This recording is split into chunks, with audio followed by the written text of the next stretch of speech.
What we do here is go back.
What we do here is go back.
I don't know.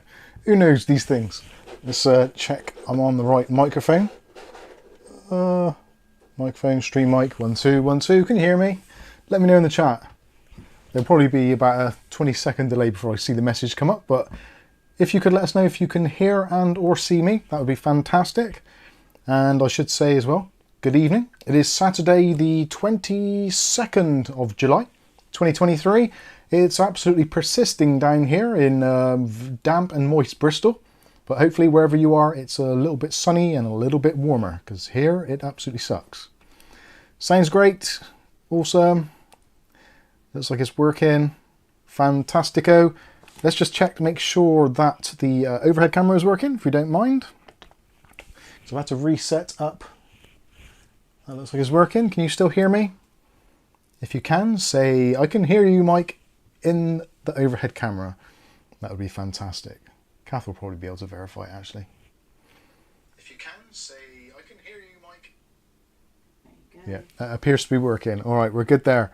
And the webcam we've not got set up. Desktop, we don't need to see that, so that is absolutely fine.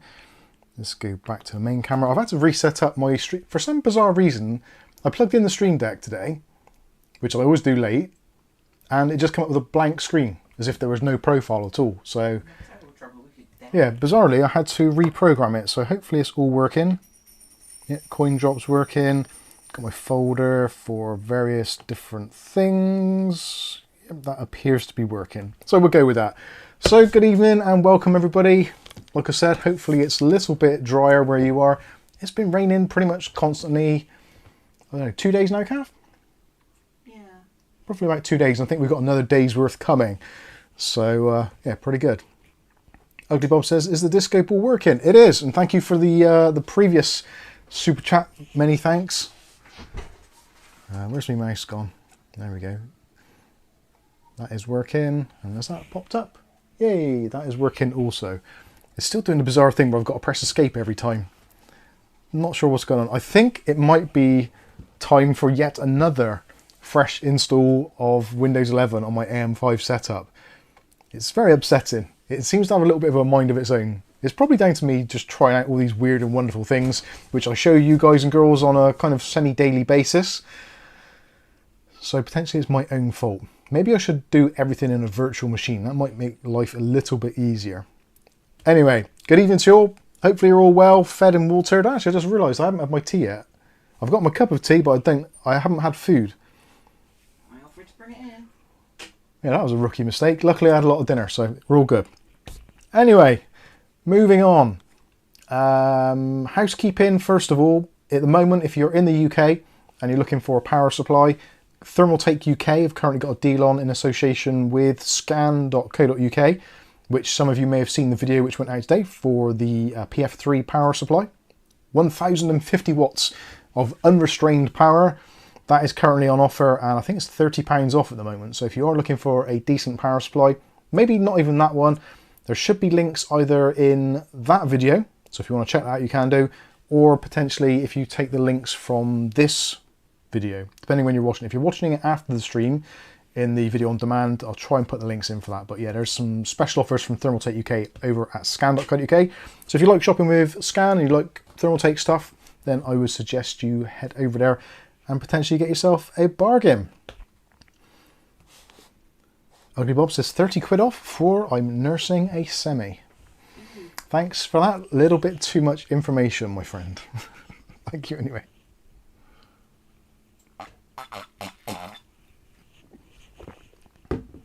Good old slurp of the tea.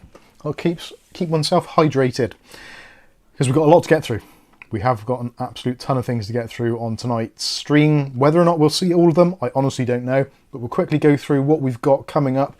So when the timestamps are done for the video, which probably I won't do, and probably Kath won't do, maybe one of you will, I don't know. I should start doing timestamps really. It is a lazy thing, but we do a lot, so it's hard to keep track of everything. Anyway, so I think in the chronological order from what is actually listed in the video description, we'll be taking a look at the Lexar NM710. This is a PCI Express Gen 4x4 M.2 drive. I was actually surprised with this. I've been doing some benchmarking on this one today, and actually I've recorded the video for this today. And you know what it's like. We always look for storage, and when you're kind of going through what's available, you're looking primarily at pricing. I think a lot of us tend to do that. We're looking at a budget for our system, looking for an upgrade, and you're thinking, right, what is a good value for money investment to use for storage? Now, personally, me, I always tend to go with those kind of tried and trusted brands. You've got your Silicon Powers, you've got your Kingstons, you've got your Crucials, many, many other drives that are available on the market. So Lexar actually reached out to us and said, Mike, would you like to take a look at some of our stuff? Yeah, cool. Always happy to see new products. And if you don't know the history of Lexar, they've been around for donkey's years. They were kind of like in it at the beginning. So if you bought yourself one of the first digital cameras on the market, maybe one of those old Kodak cameras which went digital, which we actually owned one. I think it was a DC215 or something. Not sure. It was like half a megapixel, or no, 1 megapixel was our first digital camera. And pretty sure we used either a Kodak or a Lexar compact flash card in there, because they were the kind of the brand to go to at the time. And they've always been around, but they're just one of those brands that don't really promote a great deal. I think you tend to see more of them in Europe. Correct me if I'm wrong there. If you've seen them elsewhere, let me know. So yeah, actually pleasantly surprised. So this drive, without spoiling it too much, it performs better than most of the PCI Express Gen 4x4 drive. So I've tested it against the Solidium P41 drive, which is the new version of the older Intel P670, I think it is. Also tested it against the Kingston NV2 and also against the, I've got to look at it now, Finexiana S660. Now, all of which are in a very similar sort of price point. So for a 1TB drive, you're looking around about £40. This is essentially faster than all of them, which actually surprised me. I didn't think it would be, and the price is comparable. So you're looking at about £42, I think, for this at the moment. Again, links are in the video description. The thing which actually I like about this is the fact that it's got a 5-year warranty, which some drives don't. The Kingston, for example, only has a 3-year warranty. But the thing which this really excels at is the total terabytes written. So when you're looking at a drive and you're looking at longevity, because obviously you want to look after your data, or maybe you're putting it into a computer which maybe don't use a great deal, or possibly a NAS as like a cache drive. This has 1.5 million hour lifespan is what it's rated for. So when it comes to your warranty, if they say how long have you had it in use, it's going to be hard to get to the 1.5 million hours. But it's also got 600 terabytes written, which is almost double that of the Kingston NV2. And also, I think, almost double of the Finaxia one as well. The Solid Digium, I think, is about 400. But total terabytes written is basically a threshold of what your drive is likely to be able to do. Now, to write a terabyte is a lot.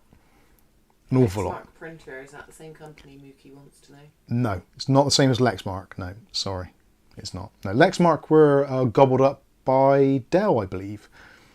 Pretty sure back in the early 2000s, Lexmark, the printing group, was bought up by Dell, I think. Something like that. Anyway, no, it's not anything to do with them. So if you're looking for a decent drive that actually runs cool as well, it is a TLC drive, so 3D NAND flash. It has a pseudo SLC cache on it, and the actual cache on this, which it kind of reserves for caching larger files, is, I think it's about 160 gigabytes that it kind of reserves ready for those big transfers, whereas things like the NV2 only uses like 60 gigabytes or something. So even if you're chomping through massive files, even though it hasn't got a cache, it'll still like perform very well, and it doesn't have that weird drop off where you start transferring files and all of a sudden it drops down to kind of less than SATA speeds. So well worth checking out one of those. Pretty decent price, very impressed. I'm actually going to probably put this in my streaming PC when I do the fresh install, because it's faster than the drivers in there, so it makes sense to do that, and it's cheaper. Lexar also sent this over. I'm not too sure what their interest is these days in DDR4, but I said I would take a look. So this is their Lexar RAM. DDR4, it's kind of generic stuff, almost really. It's DDR4 3600, usual kind of deal, nice bit of RGB. Price-wise, I'm not entirely sure. I haven't looked into these in a great deal, but again, it looks to be pretty reasonable, and again, decent lifetime warranty, all that kind of usual stuff. Supports XMP overclocking, all that kind of thing. RGB works with Aurora, MSI, ASRock, etc, etc. So might be taking a closer look at that. I'm not too sure whether we need to or not. I'll probably do just a normal review video on that and see what it's like. Performance wise, I'm guessing it's going to perform pretty much the same as almost every other DDR4 3600. There's not a great deal in them. People, are we into overclocking RAM these days? I don't know. Stability is probably something which I would go for rather than being able to reach ridiculous frequencies, but we all have our own things which we like to do. So anyway, thanks to Lexar for sending those over to us, much appreciated. What else we got? Thermaltake's Toughfan 14 Pro. These are new on the market. I think they are just out now in most retail places. I think officially it's the 26th or the 25th that stock is coming in bulk. These are mental. I know they probably wouldn't want me to describe them as that, but they are mental. These push 120 CFM. That's a lot of air. An awful lot of air. And they do it relatively quietly. They've got spin speed between 500 RPM and 2000 RPM. They also include like a low noise adapter as well, so you can set it to 500 to 1500, which I would probably do, because you don't need them more than 1500 RPM, because there is like a tail off. You get to a certain point with most fans. But anyway, the Pro version of this over the original Toughfan They've changed the motor, new generation 2 fluid bearing in there, also a bigger brass center column or shaft or whatever you want to call it, bobble like that. And they've changed the blade design as well, so the blades are now broader, so they kind of trap more air in and push more through. They've also squared off the actual frame, and this is going to be great if you're going to use it with like a 240 or 280mm rad. You can get 120mm of these as well. Static pressure is really good as well, so it's increased up to 3.57, 3.54. I have to double check now. 3.57mm H2O. So that's a pretty high static pressure. Along with the 120 CFM, well, it's 119.6, but I'm going to say 120 because it's easier for me to remember. So these are really good. They're effectively the Noctua NF15s, but cheaper. That is what I've tested them against. So I actually put these on my Noctua NHD15 tower cooler, took out the stock ones from Noctua, replaced them with these, and basically they are the same, if not better, but for about £30 less. So yeah, pretty decent fans. If you want to get those, again, there'll be links in the video description. The review video should be going up, I think, Monday or Tuesday. I'm not entirely sure, one of those two. I think it is going to be Monday. So yeah, if you're looking for fans which don't have an absolute crap ton of RGB, but just move a shit ton of air, these are pretty bloody good. And if you buy the twin pack, which is what this is, against Noctua fans, you're saving about £20 to £30, depending where you're shopping. Realistically, I took the pricing from scan.co.uk because they've got them in stock, both the Noctuas and these. And the twin pack, I think it's like £60 or something for the, no, sorry, 60, is it 68? It's either 58 or 68, I can't recall. But it was basically a lot of money you could save if you go for these.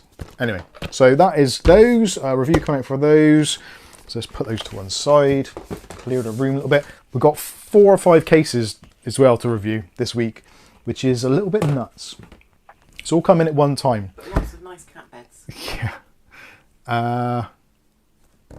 Obviously, we've got 2 very, very different graphics cards at very, very different ends of the spectrum here.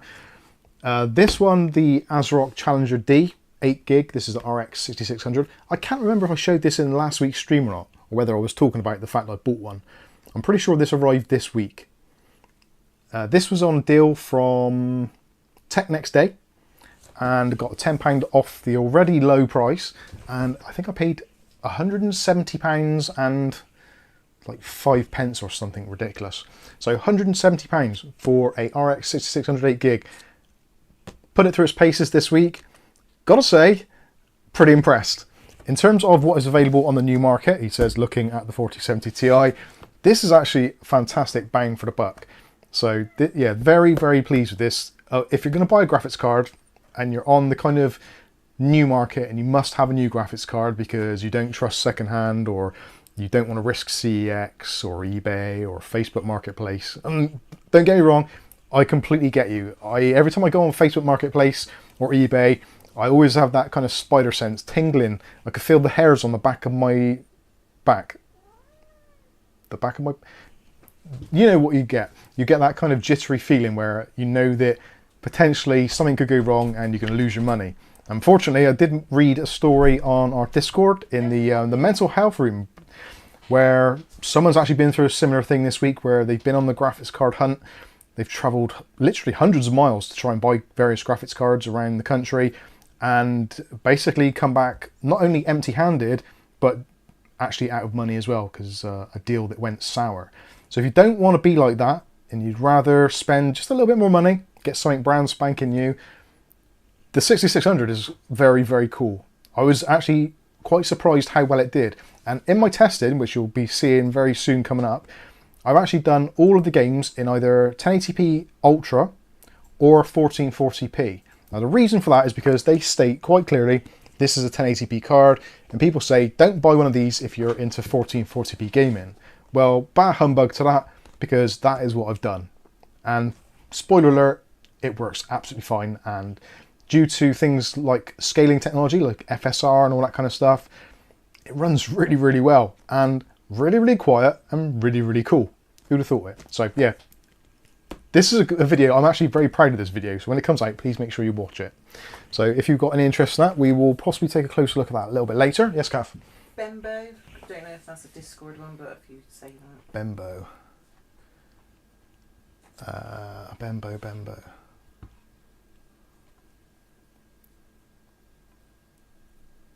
Bembo, I can't see. Bembo. Starts off with, I bought an HP laptop today. Oh, right, okay. I'll take a look at that. Let's have a look at some of the chat and see what's going on, see what your thoughts are so far. And actually, let's say hello to some of you who are in chat, because it's rude not to. There's something which I didn't... Well, I should do more often, really. I should say hello to people, because you know what it's like. You get into a chat and you just want to be acknowledged, at the very least. It's like when you walk into a shop and you go past the... yeah, well, 70 now. You go past the till, you walk in, and you look over in their direction, you make eye contact, and they're like... completely, like, oblivious. I've always been, like, if I go into a shop, I don't want to be hassled by someone saying, hi, can I help you? Do you want to buy many, many things? How can I relieve you of some cash? Which, bizarrely, is the thing that I often say. Yeah. All I ask for when I go into a shop, if I make eye contact with whoever it is, the shop owner, keeper, assistants, whatever, they just smile and say hello. Doesn't cost anything, doesn't really take them out of their way too much. It's a very simple thing to do. So, likewise, I try and do it. So Matthew Day is in the yellow sticker hunting, but he's been called off because of the rain. Understandable. We actually got some decent bargains down at the Co-op tonight. Quite pleased with that. Nice little... Does Matthew Day bump into all the regulars and have friends of the regulars like we do? Matthew Day, did you hear that question? Do you bump into regulars when you're yellow sticker shopping? We do, because there's, I'd probably say about 8 of us now, which all go to the same shops at the same sort of time. We kind of acknowledge each other as being the kind of the sticker hunters, and we queue up around the like the girl or bloke or whatever who's actually doing the down pricing of the goods. We're chatting to each other and all that sort of stuff. It's actually quite cool. And if they get there a bit early and they've got like a bunch of things, they when we get there, oh, how you doing? And like, oh, got some of these. Do you want some of these? And they're like, if they've already got it in their basket and we haven't been able to get a deal, they'll say, oh, do you want it? You can have it. And like, we all share stuff out, and yeah, it's very cool. It gives back a sense of humanity in the world. Anyway, I digress. Lucky Man's with us. How you doing? He's eating healthy tonight. Had a salad with a 12-inch pizza. Get in. Sky Stalker's with us. How you doing, Sky and Tina? Hopefully you're all doing well. G-Zone's with us. William Bodie, how you doing? From North Germany. Even. Can I interrupt quickly? You can. We wish James Brock a happy early birthday. James Brock? For Thursday. Happy early birthday for Thursday. And actually as well, Kieran from our Discord, happy birthday for tomorrow. I'll be working tomorrow in the shop, so I probably won't get on Discord, but hope you have a very happy 27th birthday. Man, what was I doing when I was 27? You were. I think I was being a very... You were a dad to Angel by then, weren't you? I was a father, yeah. To George. I had 2 kids by then. And a mortgage. Yeah. Anyway, moving on. Mark Berry's with us. How you doing, Mark Berry? G-Zone. Said that already, didn't I? Or did I not? I read it, but I didn't say it. Welly Bob, how you doing? Evening all from a hotel and a secret location. That was the chair. That wasn't gas. It's a leather chair. Rick H with us. Good morning, afternoon, evening, and salutations everyone. Hello, Mike and Lady Kath. And hair. How you doing? And hair. You had back then. I did have hair back then, to be fair. It was always a bit spicy. Stuart Cleary says, hi all, persisting down all day here in Dublin. Yeah, it's not great. It's yeah, it's not very good out there. Nick Barnes with us. How you doing, Nick Barnes? Who else we got? Wendy Bob Rick, we said. Sky Stalker. Ugly Bob's Disco. Might as well click on that. We got Ugly Bob. We've said. Welly Bob. There's lots of Bobs going on. You'll notice actually I'm possibly not squinting so much at the screen. Now I'm going to go completely off topic here because this is something else which I've actually purchased this week. There was a deal for a Lenovo 28-inch 4K 60Hz monitor. I've actually downgraded from a 32-inch 1440p 165Hz curved VA panel to a 28-inch 4K IPS, which bizarrely has got some weird issue with the red colours. The reds are like super like luminous. That needs sorting. Not sure what the deal is there, but it was £150 on UK Hot Deals directly from Lenovo. So very pleased that is. It has been previously anything up to £300. So I thought I need a 4K monitor because whenever I'm trying to capture footage, having the limitation of 1440p when I'm trying to capture from there in 4K, because it's nice to do 4K if you can. Yeah, it's just a pain. So I thought I'd do it. But a very bizarre thing, my eyesight is getting better. Not using a curved monitor has actually improved my eyesight. Now normally when I look at the camera, my left eye is a little bit blurry, more so. I've got like different eyes. Basically, yeah. I haven't got 20/20 vision in both eyes. It's far from it. The left eye is a little bit different. It's a very common thing in blokes that one eye is normally stronger than the other, or one is kind of short-sighted, one is long-sighted, etc, etc. Very boring shit. But using a curved monitor up close is really, really bad for your eyes, I have found. And just in under 2 days use, I am noticing my eyesight is improving. I didn't think it would. Said, are you sure your eyesight is getting better because of something else? It could well be. You never know. It could be anything like that. You never know. But what I'm pleased to say, if you've used a curved monitor and then you look at a flat panel to me, when I get close to it, will often look as if it's convex, like actually bowing out towards you, and it looks really, really weird. And I think it's because I've spent way too long in front of a curved monitor, and it's actually affected the way my brain interprets what I'm seeing. So actually going back to a flat panel, slightly smaller, it seems like everything is now how it should be. So the curved monitor was actually not damaging, but it was training my eyes to see the world in a very different way. So let me know if you've got a curved monitor. I probably won't read this for ages, but if you've got a curved monitor and you've been using it for a long time, when you look at a flat panel screen, does it look like it's convex, like coming out at you in the middle, and like it just doesn't look right? If I look at that screen now, it looks perfect. It's rectangular. I look at that screen, it's rectangular. It's all good. It never used to look like that. And I used to sit in front of Kath's computer sometimes and be like, whoa, getting used to this is weird. Let me know if you've experienced the same thing, or whether I'm just some kind of weird freak of nature. What do you look like in the mirror now, Mike? I still look fat in the mirror. Round. Anyway, moving on. Boy 4K says, hi ho, how you doing? Rick H have said, says I'd rather have the rain. Yeah, some of you have been having some warm temperatures, that's for sure. Well, at least if we're to believe what has been reported in the news. Ultimate Tech Hub says it's 114 degrees now. 114 degrees. So that is what? Is that about 40 Celsius? That's pretty warm. That is there. So Willie Bob Stewart, Ugly Bob with the super chat. Yeah, we got to there. Mulkey72 says, hi all. How you doing? Welcome. Gary's with us as well. How you doing, Gary? Windows doesn't like AM5. Yeah, I think you might be right. I'm almost tempted to go back to Intel, but then I'd have two Intel computers, and it's nice to have something which is AMD, just so if there's anything I need to do a video on, I've got the AMD platform there. Although, I'm kind of wishing it was still AM4. But, hey-ho. It might not be anything to do with your monitor, though, because I drove halfway down the road before realising I didn't have my glasses on, because my eyes have got better. Yeah, but the screen's shape is definitely a thing from that curved monitor. Welly Bob says, is that a 4070 Ti I see? Blimey, we are splashing the cash. We are definitely not splashing the cash. This is the best part of, I think, about £700 worth of graphics card, which is ridiculous in any world that we live in. This has been kindly loaned to us by MSI UK. They actually reached out, I think I might have said this in the last stream or possibly on Discord. They reached out and said, would you like to take a look at the 4060, the 4060 Ti, or the 4070? And I'm like, well, the 4060 kind of, just out of curiosity. The 4060 Ti, I don't think so, because just the negativity evolved around it. It's kind of pointless making a video on something which is going to be, no one's going to have any interest in. But I think the 4070 Ti intrigued me because it's a really powerful card and kind of competes with the 3080, 3090, which would have been like £1,000 plus, thereabouts.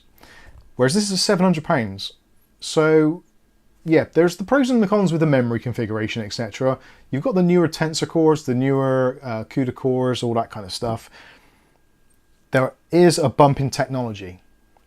And I've actually got this installed in my PC over there for video editing, so I haven't done any editing as of yet, but I will be doing some. So I wanted to look at it in terms of, is it worth it for kind of creative people? If you're making content, is it worth going for something like this over like the 6900 XT or the 1700 XT, those kinds of cards? Is there a benefit? Is it going to speed up your workflow? Because time is money, realistically. We all kind of realise that to some extent. But also, I went with the idea of being that it's unlikely people are going to rush out and buy this. I think that's a given. There's not many people that will. Some will, because some people just see a card, they like the spec, they like the price, they want to treat themselves, and they do so. If you're kind of more budget conscious, you're probably going to be looking at this and thinking, I like it, it's doing what the things I want it to do, but I'll wait to see what it's like in a few months, few years time, whatever.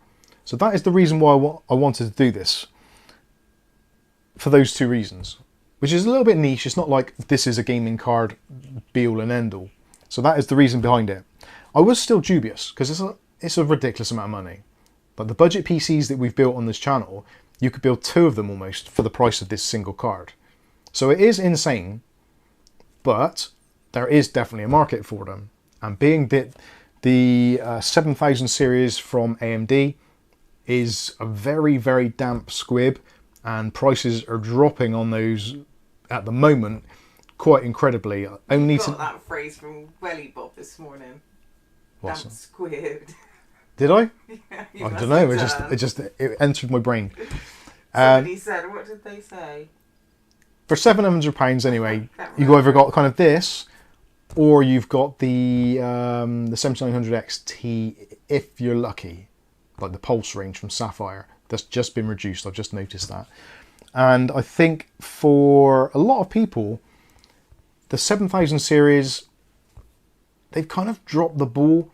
It doesn't have the efficiency, doesn't have the raw performance, doesn't have the ray tracing, still runs really warm, and isn't massively price competitive to the NVIDIA one. And as much as I don't like recommending or even suggesting that you go and buy an NVIDIA card because of the way they've been handling themselves and their shady practices, etc., when it comes down to it, at the end of the day, if you are working or you have expectations for your graphics card and you are looking at investing a considerable amount of money, it's best to know the facts from all the angles rather than just raw gaming, because we don't just game 24/7, at least not many people do. Some of you probably do, almost. But I think a lot of people do other things, like your PC's idle a lot of the time, in which case, what's it like for power consumption? Or what's it like for gaming power consumption wise? Those are considerations, especially for us in the UK and for certain elements of Europe. I know in the US, it's the energy prices is kind of not so much of a big deal. So if a graphics card uses 350 watts or it uses 250 watts, it doesn't really make a great deal of difference. But for us in the UK and for some of our European relatives, it can knock up the bill, definitely. So that is the kind of the angles that we're looking at for those. So yeah, really nice card. I would love to show you this card in person, but it's actually in the PC, so unfortunately I cannot do that, but you get the general idea. It's got to go back now, hasn't it? It has got to go back. I haven't got it to keep. I've got it for a limited time for testing purposes, and then it has to go back, unfortunately.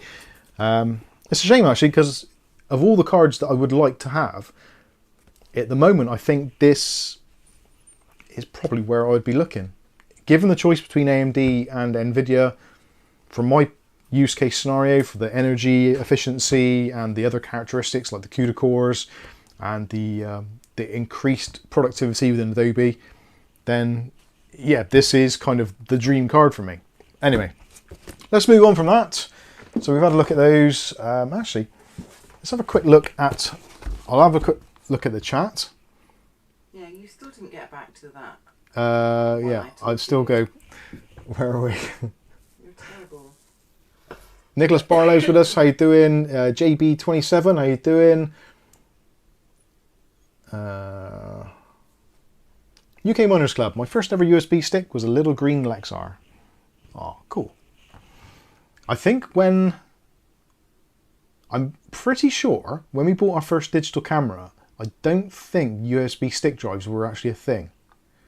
I'm pretty sure that even the camera connected by a serial port, but you could buy compact flash card readers, which would plug into USB. But I don't think USB flash drives as such were a thing. Did you say something about JB27 just then? I did say yes. JB, happy birthday for Thursday. JB27 is...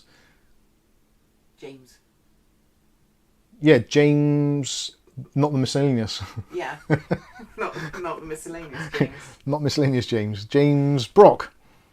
B for Brock, obviously. Yeah, sorry. Completely slipped my mind. His name, but he said it at the bottom.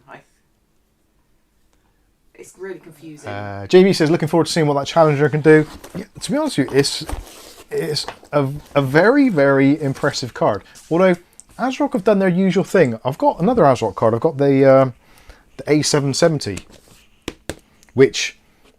This was a really good purchase a month ago. It's looking less and less good every day and every week that goes past. It's looking less and less of a good purchase for various reasons. Especially now in a 4K monitor, because the power efficiency has just gone completely, absolutely useless.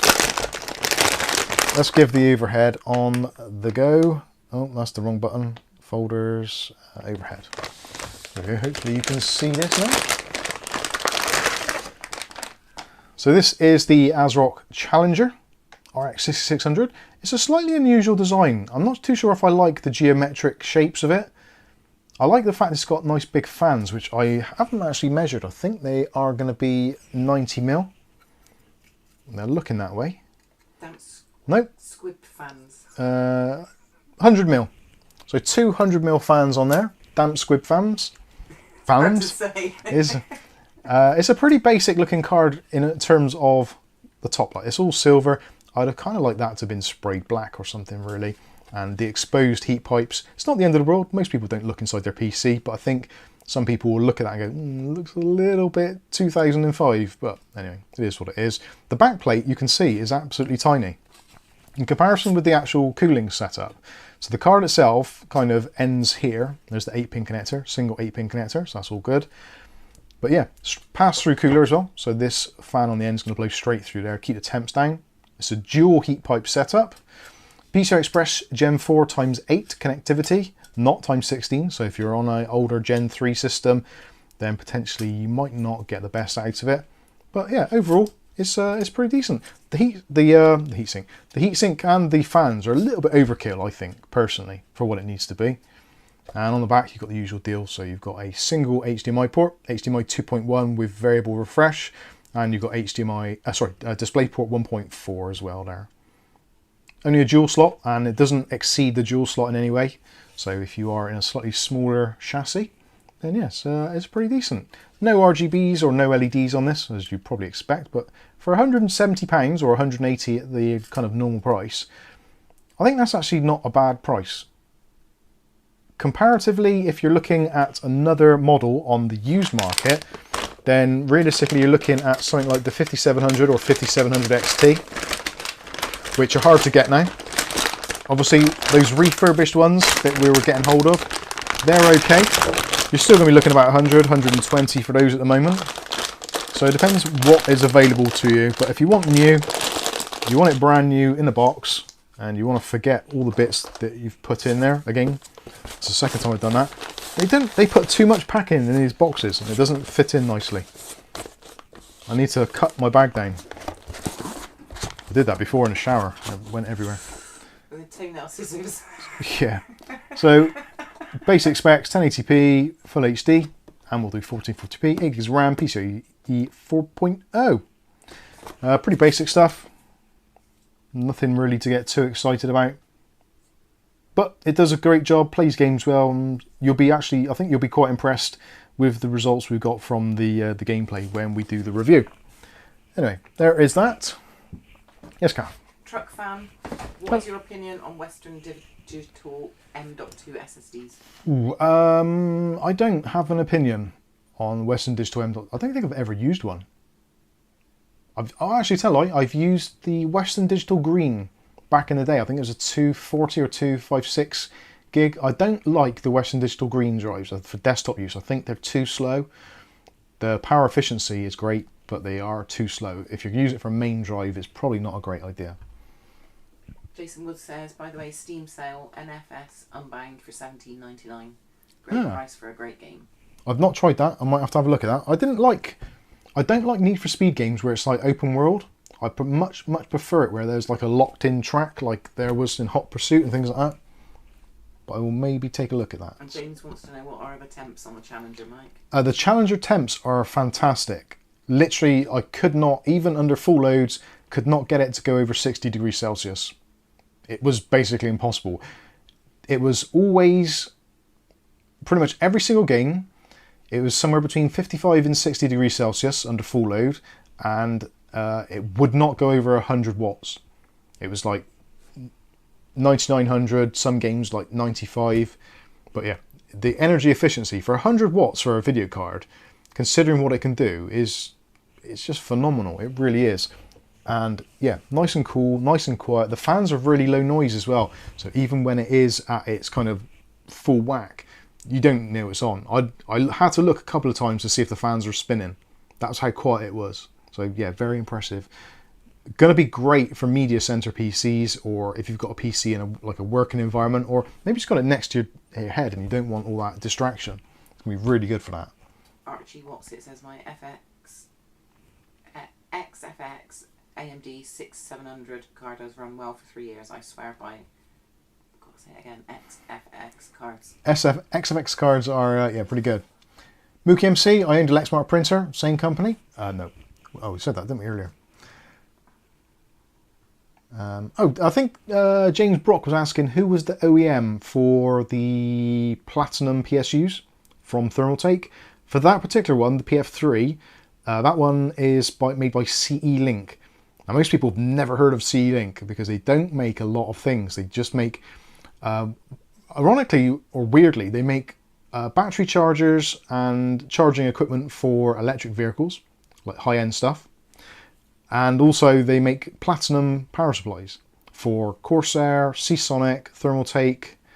There was another one, I can't think of it. I think there's another two. But it's kind of like, it's a very kind of niche manufacturer. They got very high tolerances. And actually looking at the video, if you look at the actual construction, they've done all the right things. They've even got like that that heat tape around some of the more kind of well, heat exposed components, which is yeah, I thought it was very good. I was quite impressed. Moving on. James says never did hear of them, but thanks for the answer, Mike. Oh, okay. FreedomHouse94, hi Mike, Kath, hope you're well. I enjoyed the GPU lag video. Yeah, there was the GPU lag videos was supposed to be a trilogy, bit like Shaun of the Dead, Hot Fuzz, and World's End, the Cornetto trilogy, but it didn't work out that way, unfortunately, because of because of Thermaltake and them getting some stock coming into the country. Adam kindly, well, he said basically, is there any chance you can release the videos early? Because we've got stock coming into the country, so I want to try and like, cash in on that. Obviously, there's no point doing a video if there's no stock available. So yeah, it kind of makes sense. And also with the special offers they got on as well, so potentially it's helping you lot as well. But yeah, there is going to be the Cornetto trilogy of the lag videos. So Intel, AMD, and Nvidia. But glad you enjoyed it. No jumping through fences, though. No jumping through fences, definitely. But you have got the Bristolian accent. Yeah. Although they're more... Yarp. They're more down, aren't they? Rickage says free is always good. Definitely is. We like free.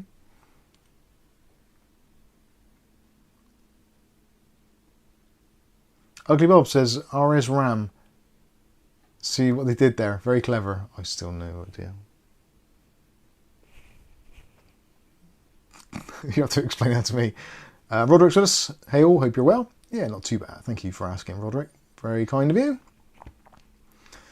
William Bodie, did Lexmark not make keyboards for IBM too? Correct, they did.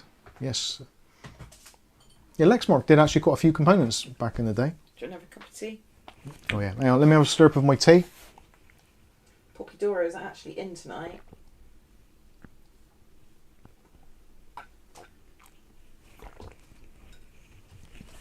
Thank you. Lexar made loads of crap, lol. They did, to be fair.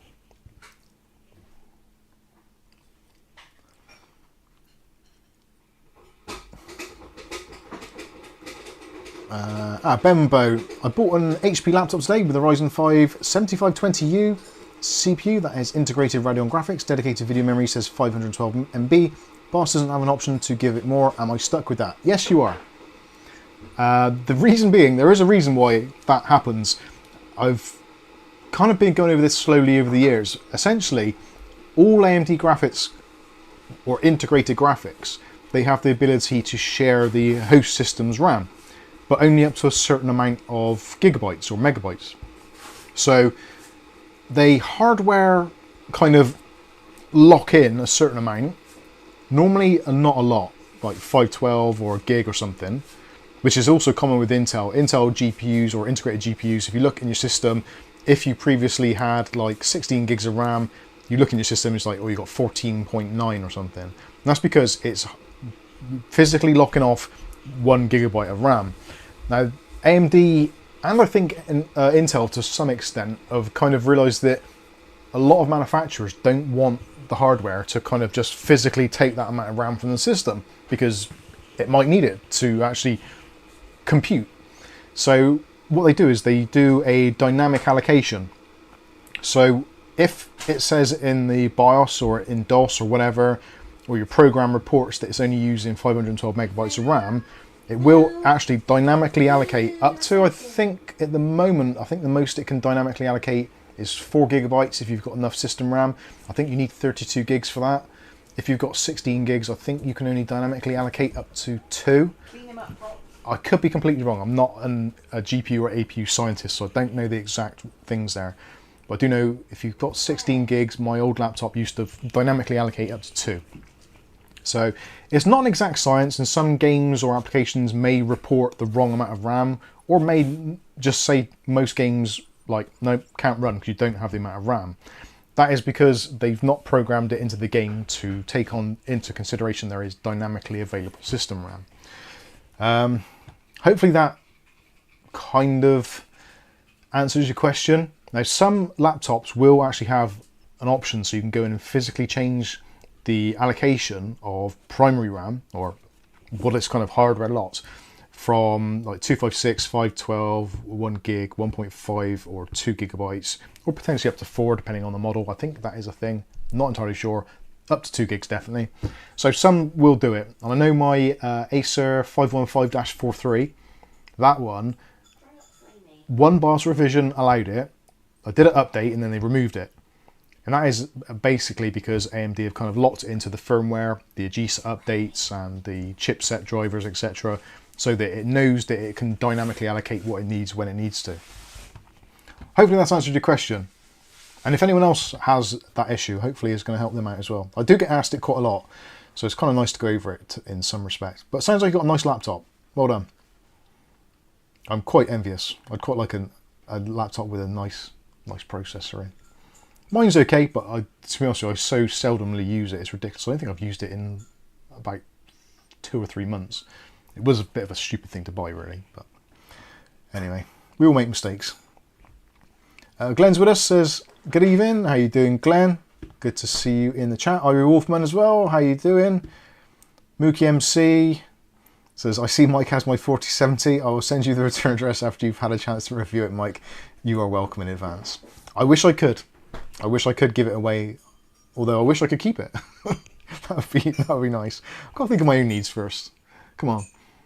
And actually, talking of my own needs, the ongoing saga of my graphics card, my 6900 XT, which I got from Dave Aitken, did a deal.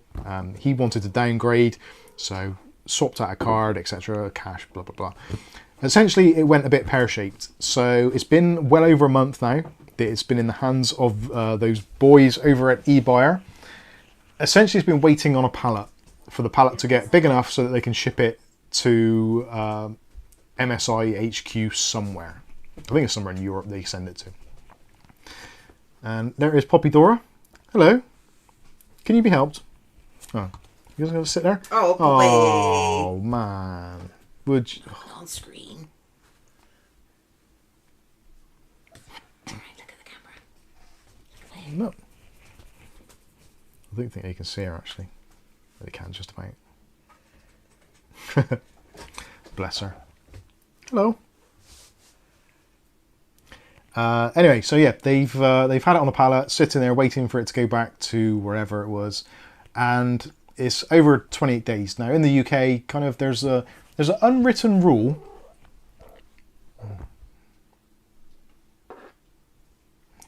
There is an unwritten rule that cats will always. Oh God.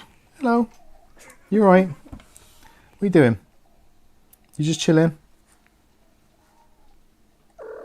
You've just been too cute tonight, Pops. What do you want? You fighting?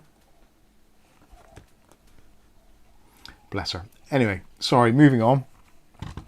I should have scrolled down. Who's that super chat from? That is from... Can I see viewer activity? Yes, I can. O'Reilly, £10. Thank you very much. That's... Thank you. Can you hear her? Pops? Bobby? What are you doing? Is it time to go yet?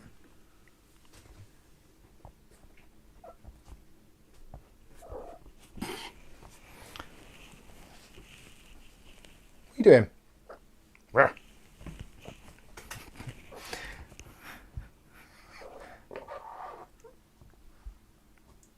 You can't cuddle up to my hand, I'm trying to work.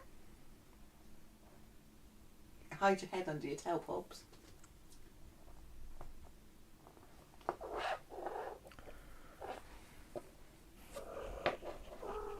Should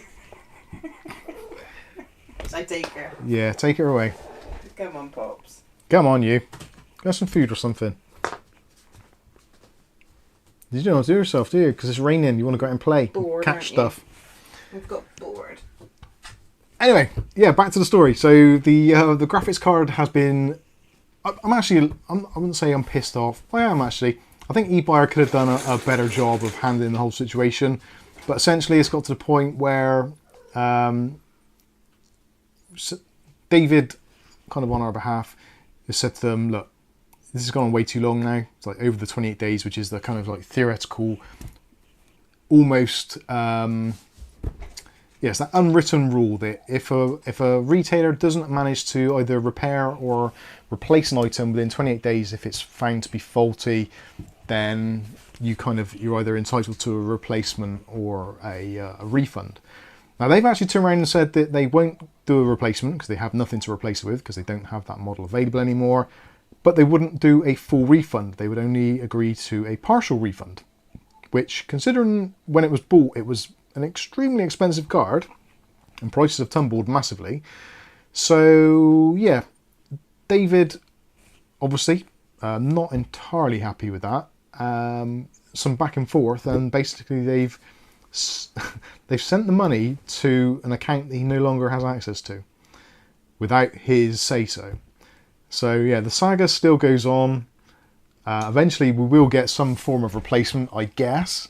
But yeah, we're just waiting on it now, which is actually a good thing, because for those of you that aren't in the know, you will potentially like this news that GPU prices are going to plummet.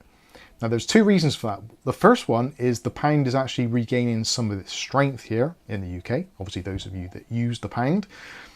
And also the Chinese market is having a bit of a dip as well. So between China kind of tailing off a little bit and the pound getting stronger, it means that imports are obviously going to be costing less, because China wants to get stuff across to us. It's almost becoming a buyer's market. Not quite there yet, but I think in the coming maybe week, possibly month, I think we should start seeing some really more attractive prices for GPUs. So if you're kind of on the fence at the moment, not sure what you want to do, my suggestion would be to wait. Just wait it out. Because I think a lot of people in the market are actually doing that. They're waiting it out, trying to hurt Nvidia, trying to hurt AMD a little bit for the overpriced graphics cards. And I think by us just holding back and saying, look, no, we'll just keep all of the money. You can keep the stock. You can have it looking really pretty on your shelves. That's absolutely fine. I think if we all kind of stick with it and just buy the reasonable price ones, or maybe just get your entry level cards just so you can actually use your damn computer, and I think that is the way to go at the moment. I should look at some super chats a minute, because there's just been a whole raft of them coming in. You lovely, lovely people. If I can find my mouse, that'd be really good as well. Right, that was from Stuart Cleary, £10 there, or €10, sorry. It says, nice to see you doing white builds now. It's kind of, well, it's not necessarily by choice. I think for me personally, if I'm doing a build for myself, I think I would go with a darker case. I kind of like that mystique that you get with a darker case, especially with a little bit of a slight tint on the glass as well. So you kind of just get a little bit of glow from the RGB without seeing kind of it in its kind of 4K nativeness. Whereas for actually doing videos and actually showing you guys what is actually in a case or in a PC, obviously white is a really good contrast, so you can see things a lot better, the lighting is better. It's infinitely easier to see the lines and all that kind of stuff. Easier to film, possibly I would argue easier to look after in terms of maintenance, because a white PC doesn't really show up dust that much, whereas a black PC, any dust shows up immediately. Anyway, thank you Stuart for the super chats, and also, oh, there's another one there. Yeah, well, that is cool. Actually, was that the same one? Michael. No, hang on. Michael T, thank you Michael T. Morning to Kath and chat. Everyone have a wonderful Sunday. Thank you very much. And Jason Woods for some cat treats. Those damn cats, they eat better than I do. And wasn't there another one, O'Reilly? I think I did Orales. That was Okay. the £10 for Kitty, yeah. And Thank you, also O'Reilly. a question Thank you from very much, all of you. Nick Barnes. Does this apply to motherboards such as B550s? And that relates the to. pricing? Not really, no. Motherboard pricing at the moment is still a little bit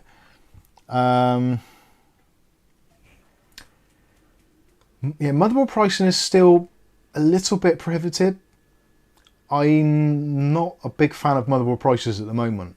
And actually some of the micro ATX boards on the market are starting to look more favourable. There's an ASRock, is it the B650 M.2 HDV, which is about £110, £120 here in the UK.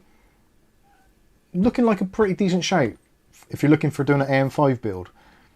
I'm tempted to get one just to see what it's like. Let's go through. Right, where else? David Andrew said, morning all. How you doing, David? Where do I get to? Where do I get to? Okay, stop. Just download some RAM, somebody said there. If only. Anyone here have thoughts on G.Skill RAM? Yeah, G.Skill RAM, I don't think you can really go too far wrong with that. G.Skill is one of those brands where they pretty much always do decent stuff. You pay a little bit extra for it, but yeah, I think G.Skill overall is pretty decent. The thing is, with a lot of manufacturers now, especially RAM-wise, RAM has become very much a commodity, if it wasn't already. So kind of everyone is just tapping into the same pool. I think there's only 2 or 3 primary manufacturers of RAM really in the world, and there's other sub brands as well which do some, but not to such a scale. So most of the RAM you're going to be buying is going to be either kind of like Samsung, SK Hynix, I'm trying to think what the other one is. Brain's gone completely, but basically there's very few kind of primary manufacturers now. Going back to a buyer's market or whatever. Yeah. CPUs? CPU pricing, I don't think is changing a great deal. There will be that knock-on effect again because of China not struggling, but kind of reassessing export and stuff, and the pound becoming stronger. You're going to start seeing it definitely. At the moment, I think, what did I see today? The 13700K, about £350.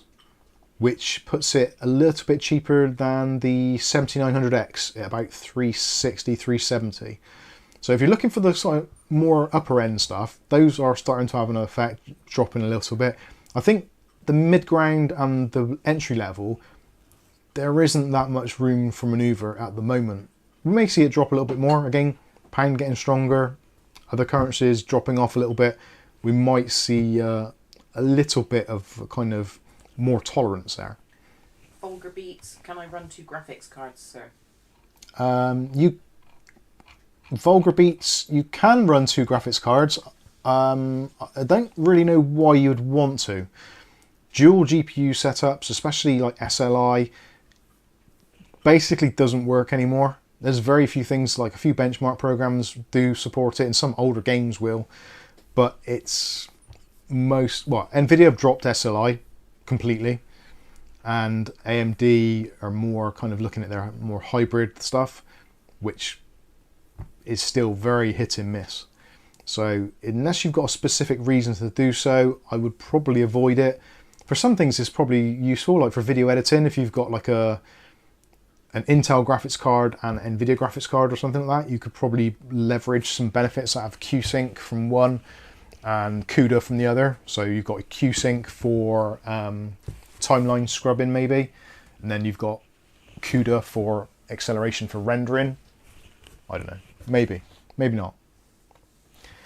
It's for the amount of complexity and the problems that inherently come with it, and the energy usage, I don't know whether it's worth it. You probably find that the cost of both cards together, you could probably buy a higher tier card as a single slot or a single device.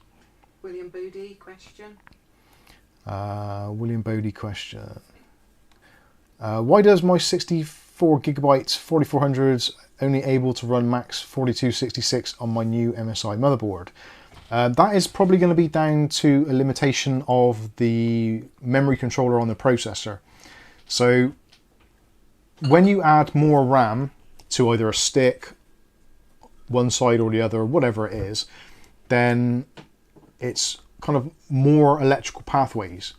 Now, as you go through more and more electrical pathways, the signal degrades. So as the frequency goes higher, it requires a more stable or a stronger signal. As you drop the frequency down, the signal can be worse, or it can accept a more degraded signal. So that's a very common thing. If you have 4 sticks of RAM, generally you're never going to reach the rated speeds of what you'd get from 2, just because of the electrical connectivity, etc. I probably haven't explained that very well, but that is effectively what it is. Where else do we get to? Right, we've got to take a look at some cases now. And this is going to be one which actually, if you don't like tempered glass at all, don't have a need for it, don't like it, and potentially don't like RGB either, this next one is going to be an absolute treat for you.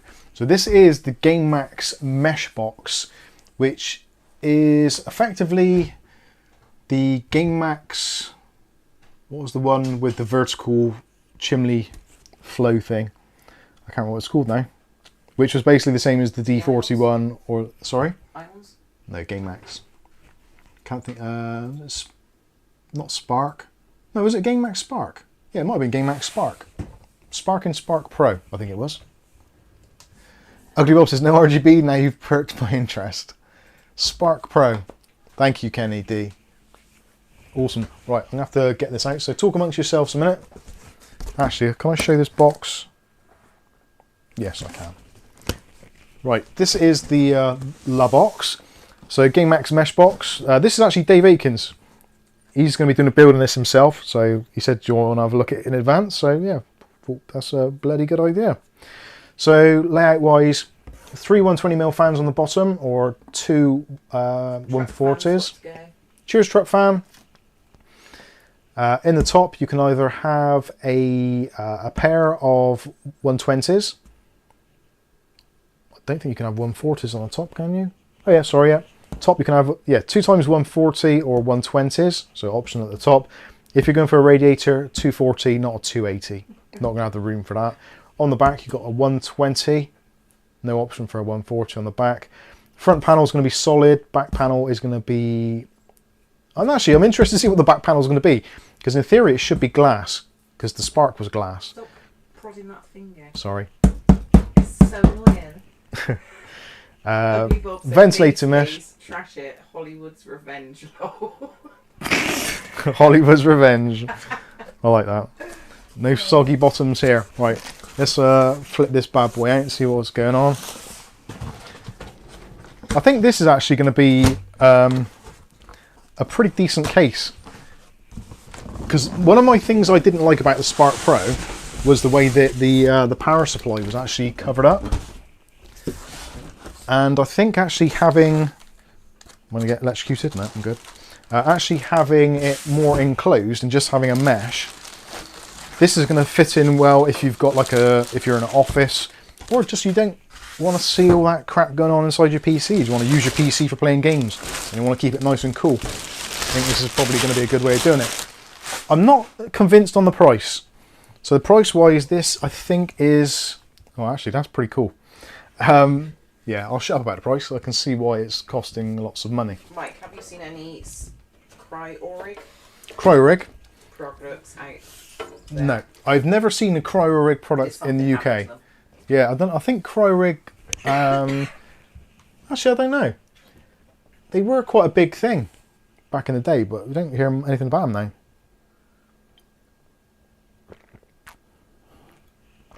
Full-size motherboards for that, please. Yep. So we'll have a bit of a tear down. So on the front, actually, let me get the other light on because it might need a bit more. Please, if you send super chats now, you're only going to get one light turn off because Kath ain't going to run across there, and she'll break shit if she does anyway. I will, if there's room for me to get to it. So case-wise on the front IO, we know what the IO is going to be like because it's the same as the Spark. So you've got a power button with a power LED built in. You also got a combo mic and headphone jack, USB Type-C, and a USB 3.0 Type A.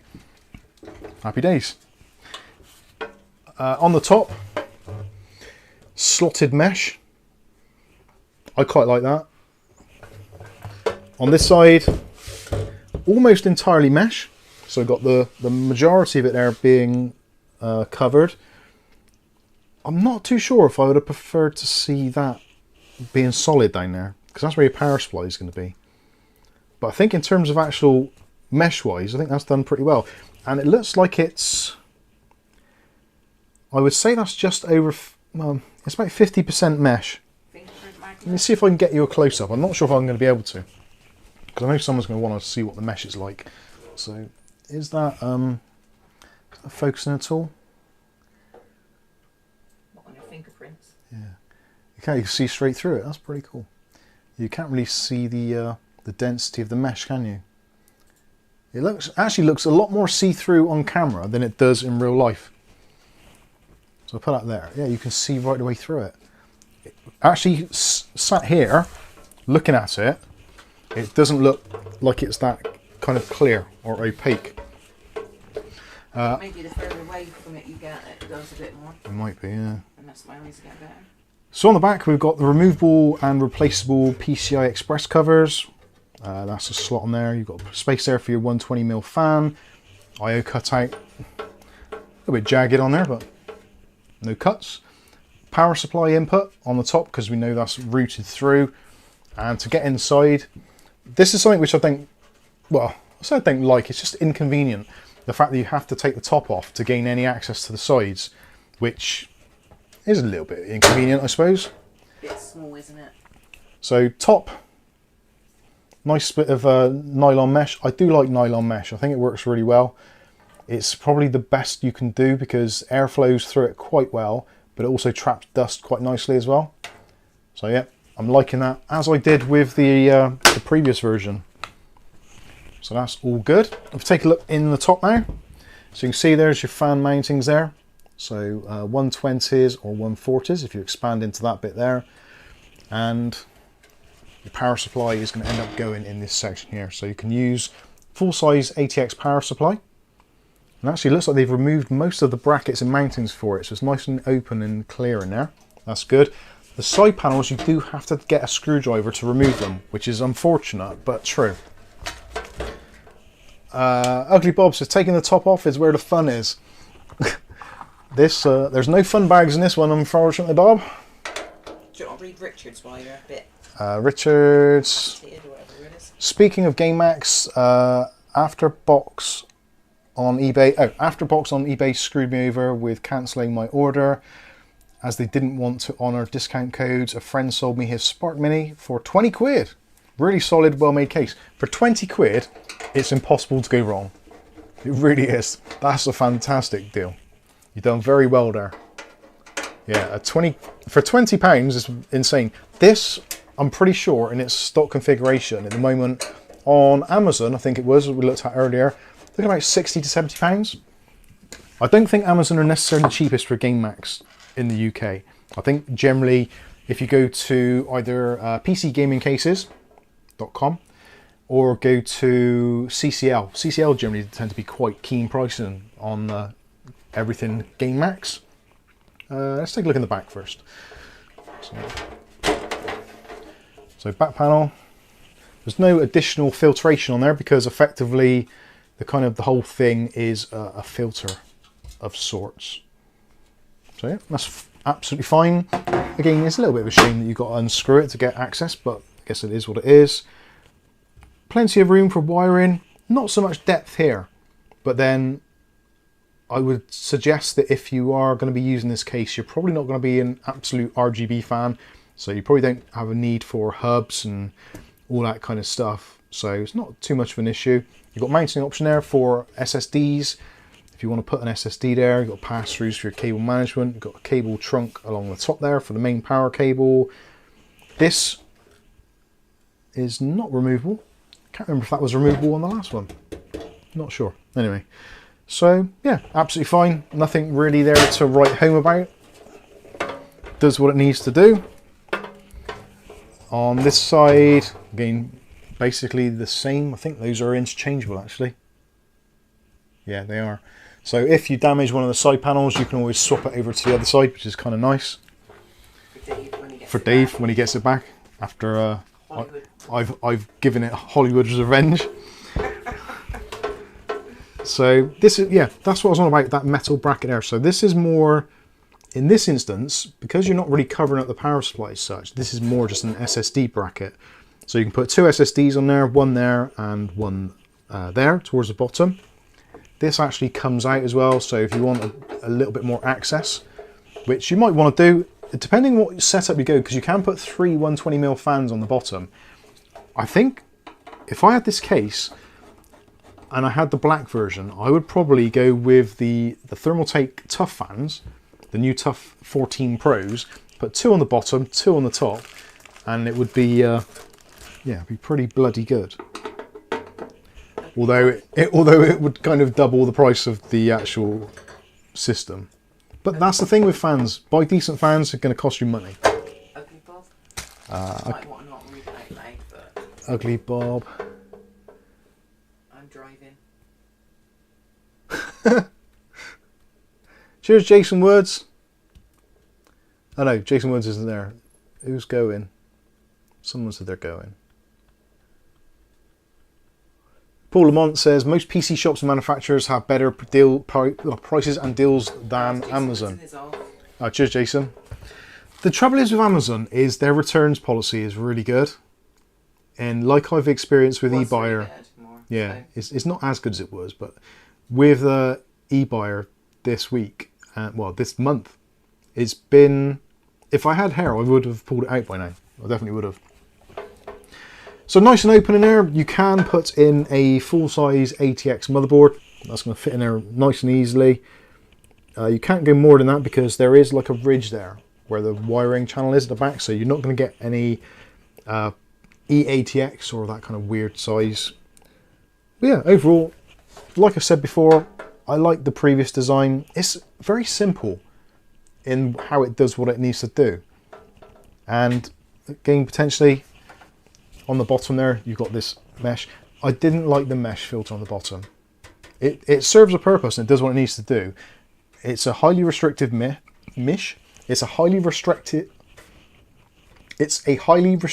mesh, which is good for dust control, but essentially you're going to want to remove it. But if you remove it, you see most of that is blocked out, which unfortunately for some fans, depending on the profile of the blades and how close they are, you can get that kind of turbulent chopping noise because of the blade passing by every bit. It's like good sound effects. I sound like my son then. Like having your back window. Thank you for the super chat, Marco, with the 500 RSDs. Bless your heart. Honeycomb pattern for rear fan is the best. Anything else obstructs air too much. Hello, Mike and Kath and Cats. I agree 100%. Yeah, I've said it many times before. Hexagonal mesh, if at all possible, is much better. In fact, this isn't on the back hexagonal, it's square. But it does kind of work in a very similar way. It still is covering up a little bit more than hexagon would, but I think it's going to be fine. Yeah, overall, nice construction. It's solid, like with all the panels off, it's a little bit of flex in there, but not a huge amount. For £60, well, 60 or £70, I would have to say I'm not entirely sure. I think it probably, in view of what is actually available on the market at the moment, we've gone through a thing again with cases. Cases of the last probably year or so have been really expensive for what they are, and those kind of bargain basement 30 and 40 quid cases have been almost kind of non-existent. But we're starting to see now that, again, I think it's like what I said earlier, because China, the kind of slowing down, I guess, and the strength of the pound now against the was it the yen and the dollar. So we're starting to see that kind of lower pricing coming through, which is pretty good. Is it the yen in China? I have no idea. I think it is. What GPU fits? GPU wise, I think I remember it being up to 370 mil, but I better measure that. So if you go up to the actual, this bracket here, then you're looking at 300 mil. If you're going to the very end, yeah, 370. You probably wouldn't want to put a 370 mil graphics card in there, to be fair. I would suggest somewhere around 30, maybe 2700, 270 rather. That would look, I think, nice and fit nice, and in terms of wiring it up, it would be a lot easier to do. So yeah, a 10-inch, well, anything between 8 and 11-inch graphics card, I would say, would be what I would probably want to put in there. Actually, if I grab the, let's grab the RX 6600, and you can see what that is going to be like in there. As this is probably going to be a similar sort of card that people would consider putting in here. So, yeah, I think that would be quite easy to manage with. I think anything too much bigger than that and you'd struggle. And this card is 10.5 inches. So, yeah, 2700, which is 270, which is what I kind of said. So I think that's ideal. 27 centimeters, yeah. If we go for something bigger, let's try a triple fan. So this is the ASRock Phantom Gaming. I haven't done the review on this yet, actually. Every time I think I'm going to do a review on it, I look at the current price and also look at the other cards at the moment, and I think, I'll wait. I'll see what happens. I'll see if there's any price drops. That card has already dropped, I think, 20 or 30 pounds since I bought it, which is obviously good for you guys out there, but for me, this actually bought the damn thing. It's quite scary, actually, to think that the difference between the RX 6600 and the A770 in some games isn't huge, but yet look at the size of this thing. It's an absolute beast. It is a much bigger card, and triple fan as well, and uses 2 8-pin connectors rather than 1. And this normally in gaming is somewhere around sort of, well, the upper 200 watts, whereas the RX 6600 is like 100 watts max. So yeah, Intel have got a way to go. So with this in here, it's kind of, yeah, up to about there, I think. So it will fit. Physically, you can fit it in there. Might have to be a little bit more considerate about your power supply choice in here. But yeah, it will physically fit. So if you want to go for a triple slot design, you'll be alright. What's that? If you want to go for a triple slot brick. Triple slot brick. That's where Al is. That's not a card, it's a brick. It is very brick-like in its... Ghost Daddy says it looks small compared to my 7900 XT. Yeah, 7900 XT is a chunky card. Where's the letter tonight? I'm not sure. Aletta left our Discord. The Discord has been a bit weird this week. I'm not sure whether... well, I'm not sure. It could be a weather thing there. I don't know. Aletta disappeared off of the face of the earth from our Discord, which she has been known to do every now and then. But she hasn't been commenting on any videos, and some of the other channels that I have seen her commenting on, some of you, if you comment on other channels, if I see it, I will like give you a quick little hiya to say that I've seen you. But yeah, I haven't seen her commenting on any other videos, so whether, I don't know, I honestly don't know. Hopefully she's okay. Aletta, if you're watching this, or someone who knows Aletta, then do let us know. Like a lot of people out there, she does have some health issues, so you're always a little bit mindful that, that everything is okay. But again, I'm not sure, what's the kind of the weather in Ohio? It's normally very similar to what we've got here, but if it's kind of where you've got those scorchio temperatures, then yeah, potentially the thin wire that connects her to the internet and the outside world doesn't exist anymore, so she may be offline. I don't know. James will email her. Thank you, James. And also... Hey, Cosmic Space Muffin, how you doing? Long time no see. Yeah. Nick Barnes' question, Mike, how do you add GPU support in that case when using fans in base? You'd have to be... What's that? That's flame, I think, knock something off. Oh, power supply for the camera. That's alright. We're still rolling. Right, flame out.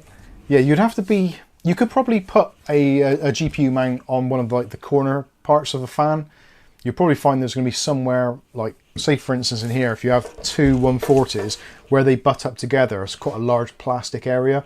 So you could probably put a GPU mount on there and just support the graphics card at some point. It possibly wouldn't be pretty, but although saying that, in here, it would make a difference because you can't see a damn thing anyway. Mookie says the weather in Ohio has been acceptable, a few storms, but nothing too unusual. Alright, thank you for that, Mookie. Much appreciated. So let me pack away some of this crap, and I will endeavour to move on to the next one.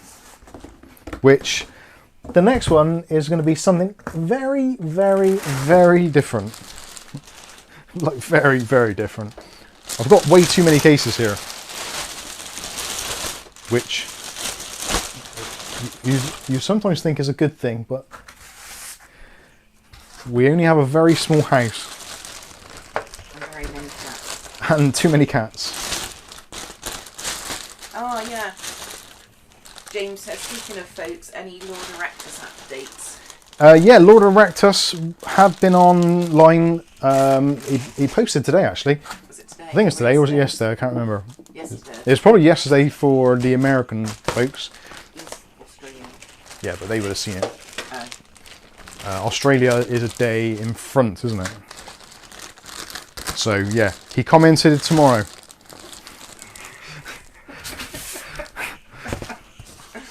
Yeah, it appears that he's got 2 days left in his job, which is obviously not a good thing. And he was supposed to be going on a date, or he was trying to get a girl that he'd been chatting to go out on a date, and it all went a bit pear-shaped, so yeah. They say those immortal 3 words. What was that? Oh, you might have done, yeah.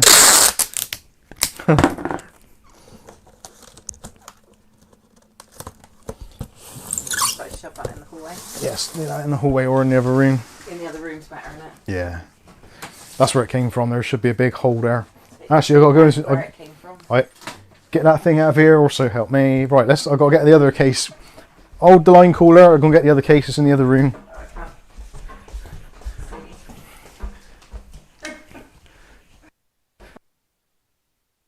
Down here? Yeah.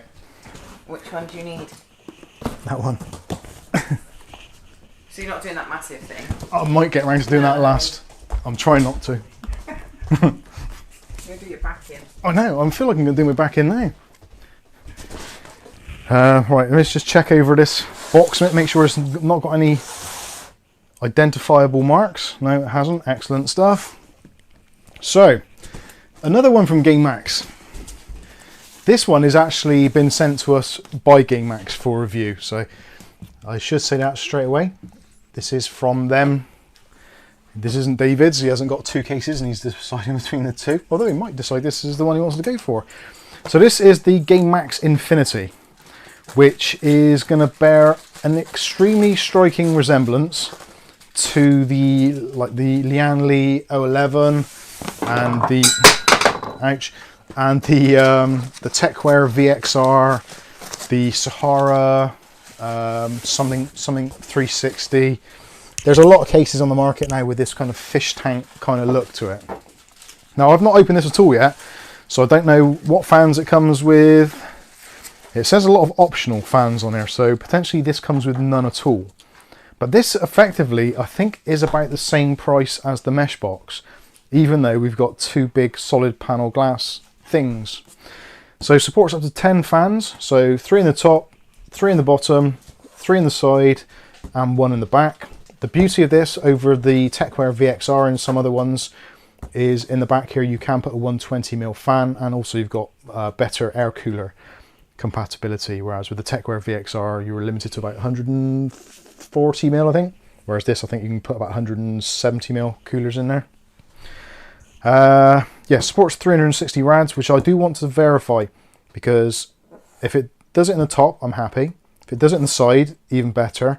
If it does it in the bottom, I don't really care or not, because what kind of lunatic is going to put a 360 rad on the bottom? Not many people, I don't think. Yeah, I think that's pretty much it. I don't even know what colour this is, actually. Oh, Cosmic Space Muffin has become a granddad. Oh, bless your heart. Little fur balls 3 weeks ago. Oh dear. So ATX, micro ATX and ITX, one USB 3.0, and also we've got Type-C now. So that's a good thing. Type-C is becoming more and more common and less easy to break. Ask me how I know. Support for one 3.5-inch drive or 4 2.5-inch drives. Yeah, fan compatibility there. Doesn't have the option for a 140mm fan anywhere in this particular box. Graphics cards up to 360mm, CPU cooler height up to 170, so that is pretty much most 120mm tower coolers. Probably fit a D15 in there as well. Yeah, pretty nice. Patrick's just popped in. Hey Patrick. So let's get this bad boy open and see what it's all about. I kind of like this design. I'm a bit of a sucker for it, and there are some things like with the Thermaltake case that I've got, the Series 500, which I'm currently using. I've also got a Series 300, which will be coming out for video review, hopefully in the next couple of days. And that is a very nice case and is a lot cheaper. So if you were looking previously at this, the Series 500, the Series 300 is kind of almost half the price, but with almost all of the features. Oh, no, that sounded like, oh. Well, that answers the question of did they put any fans in the box? Right. Archie Watts, it says, I got the Gamemax Brufin, is it? Oh yeah, Brufin, yeah. It has a fan at the back to cool the CPU. I know the one, the Brufin C1, I think that is, if I remember rightly. Right, so this they've included, I honestly don't know whether this is part of the stock deal, but they've included their Gamemax Velocity fans, which I've never tested actually. It looks like they are 3-pin addressable RGB, which is always nice because I know they've custom, what's it called? The custom headers. And it looks like 4-pin PWM rather than 3-pin. Happy days. 1500 RPM, 94 CFM.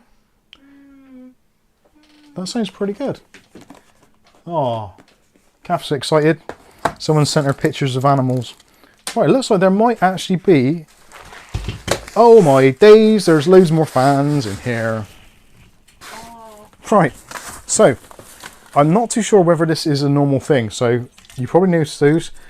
We have also got some more of the same fans. So that's the Velocity fans. So they've sent us 6 fans, which that's actually great news because I have actually got a GameMax. Oh, they've sent their new hub as well. Now that is interesting to see because the previous hubs were an absolute ball ache and they didn't work very well in terms of the PWM, but I'm not sure if this is the same one or this is version 2.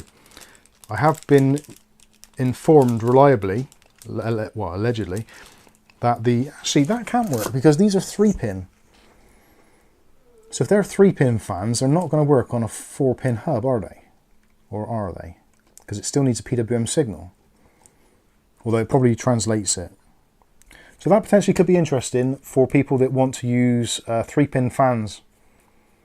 It's becoming less and less common these days, but anyway. These have got Molexes on, so you know what's going to happen with this. I can tell you exactly straight away what is going to happen with this is I'm going to do a build with these and I'm going to seal the extra Molex connections and I'm going to snip them off. And then the first time I want to use these in another case which doesn't have enough fan headers on the motherboard, I'm going to be thinking, if only I had those Molex connections, they'd be really handy right now. But having said that, if you put in Molexes, they're going to run it full blast, so that is not a good thing. Fan screws, etc. Remote controller. Yeah, happy days. So that is pretty cool. I like that a lot. Thank you, GameMax. And they've actually sent as well their new and improved Iceberg cooler, which I'm going to grab actually, just so you can see what it's like. Oh, Kath, you butthead.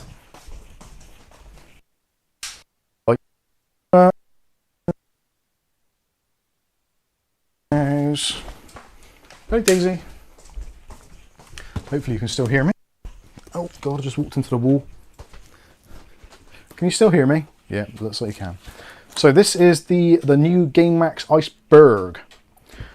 Iceberger. This is their new 360mm rad. So this actually is very, very good timing because I can do the radiator in either the side or the top, and then I can still fill out the entire case with the fans. Should they be of acceptable noise levels? Because that is always going to be a consideration.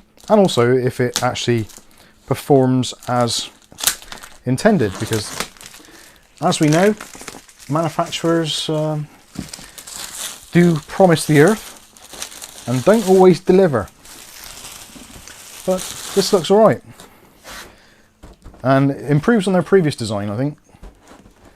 So that's pretty cool. Support for AM5 and LGA 1700, which is always nice.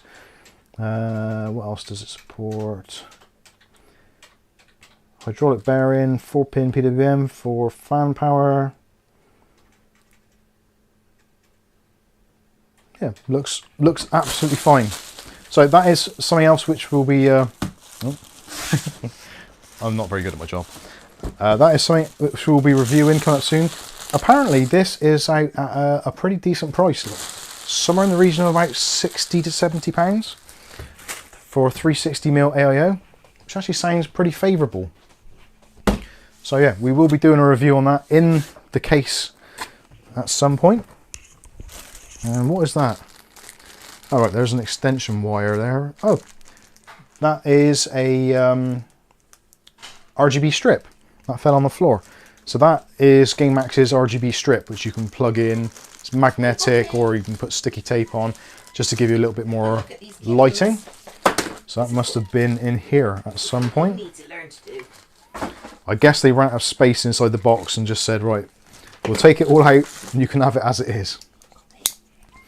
Anyway, hopefully that is that's pretty good. I do like GameMax stuff. I do like the point in the market, or the price point where they are. I think they offer a lot of value for money. And like the GameMax F15 was one of those cases which always, I felt, needed a successor. And I'm hoping that this is going to be it. A slightly more modern fish tank look. And it's all in black, which I, again, like I said a little bit earlier actually, I prefer that. So we've definitely got a fish tank look. Oh shit, static. Cosmic's going to Scotland on the 30th. Oh, it's good old Scotland. Drop in on Glen. So there we go. There is. Yeah, post the kitten on. Tempered glass front panel. I can't actually even see how that attaches. That's cool. You were all wet. So does it pull off? No.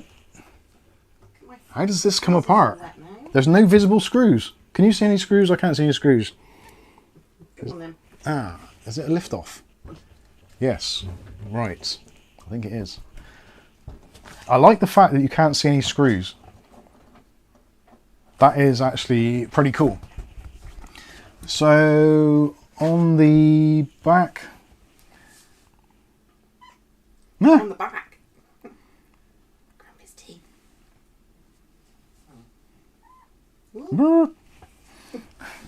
Right.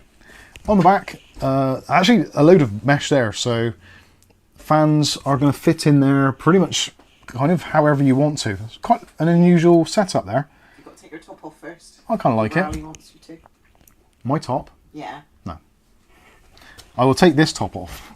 Yes. The PCI Express blanking plates are captive.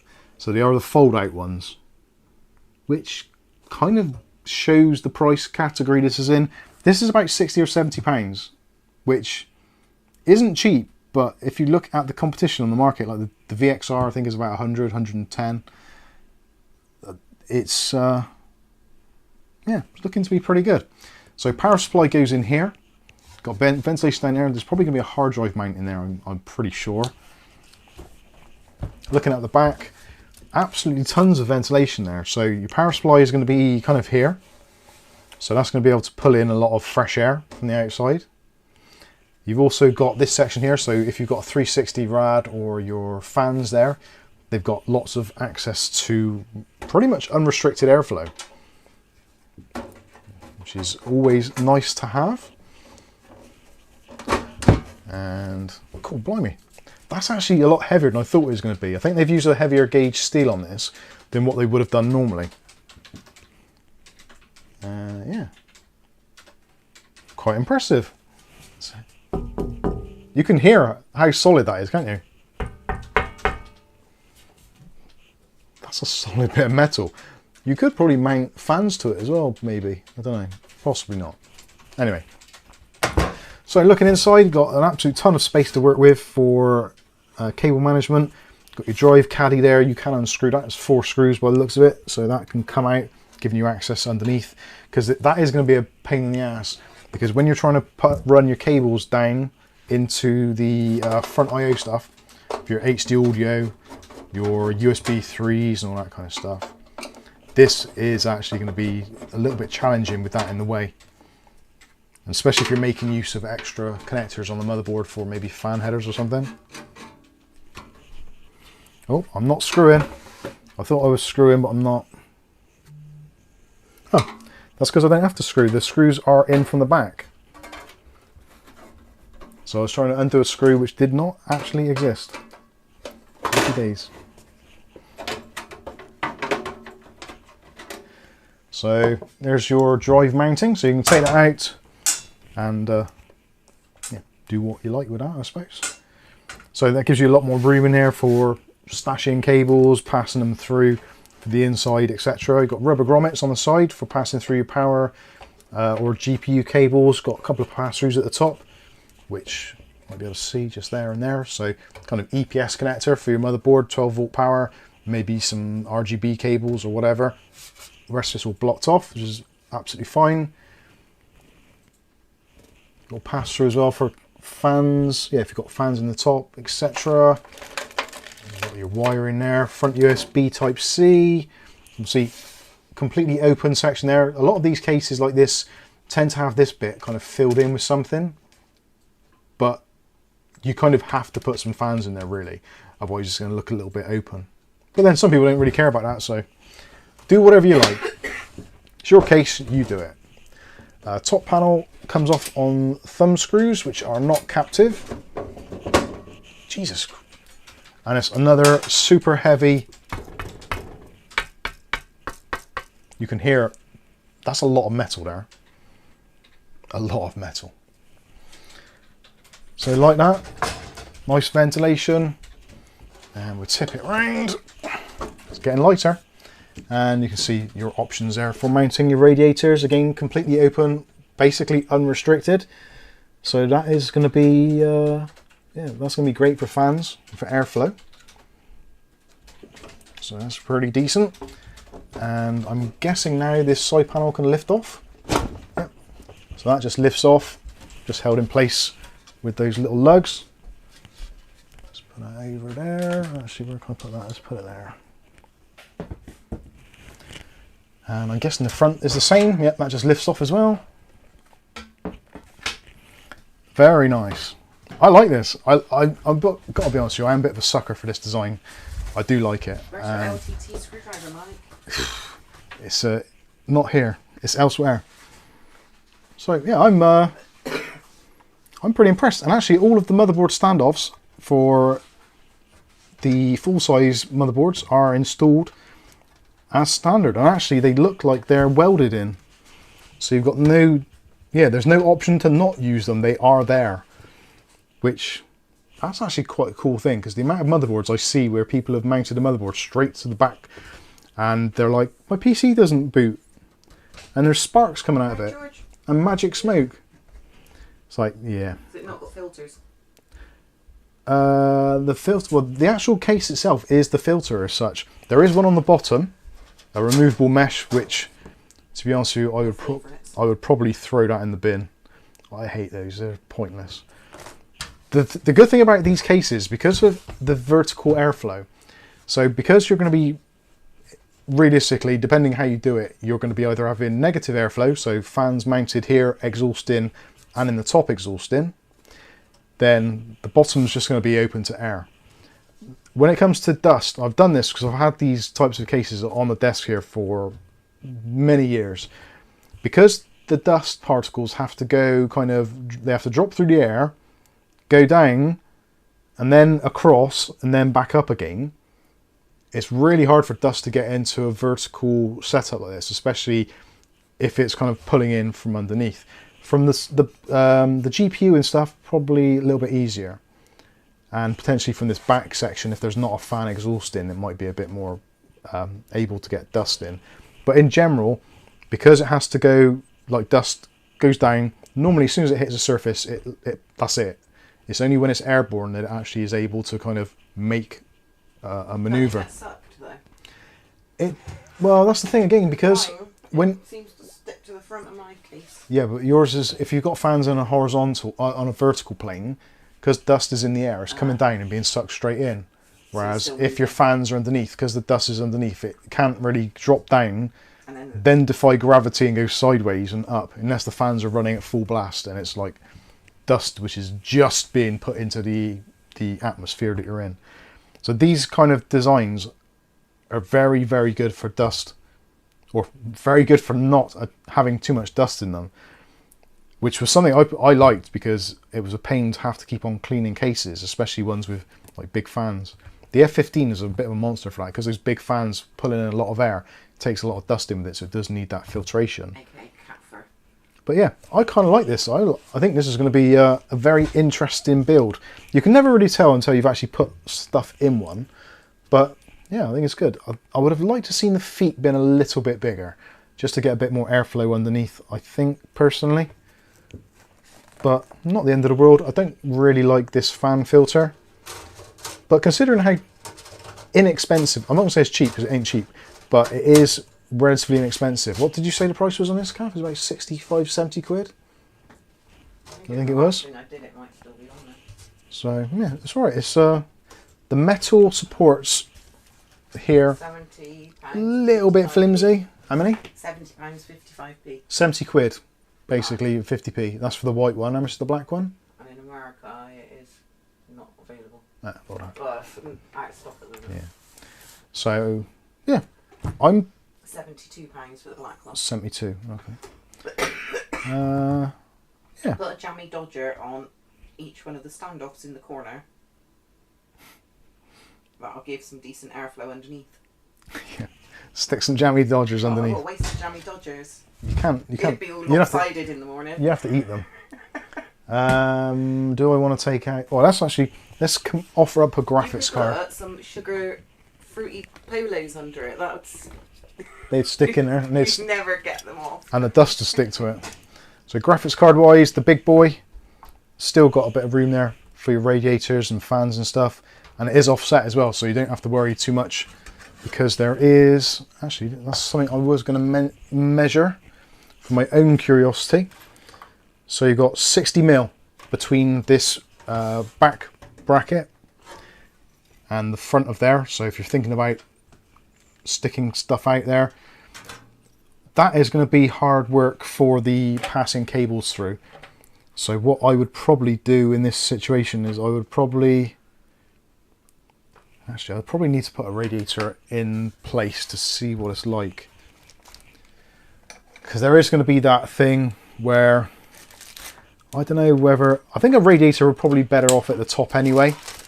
I'm not always a big fan of having the radiator on the side there, because it does stretch the cables over a bit further than I'd like, and quite often it's going to interfere with the USBs on there.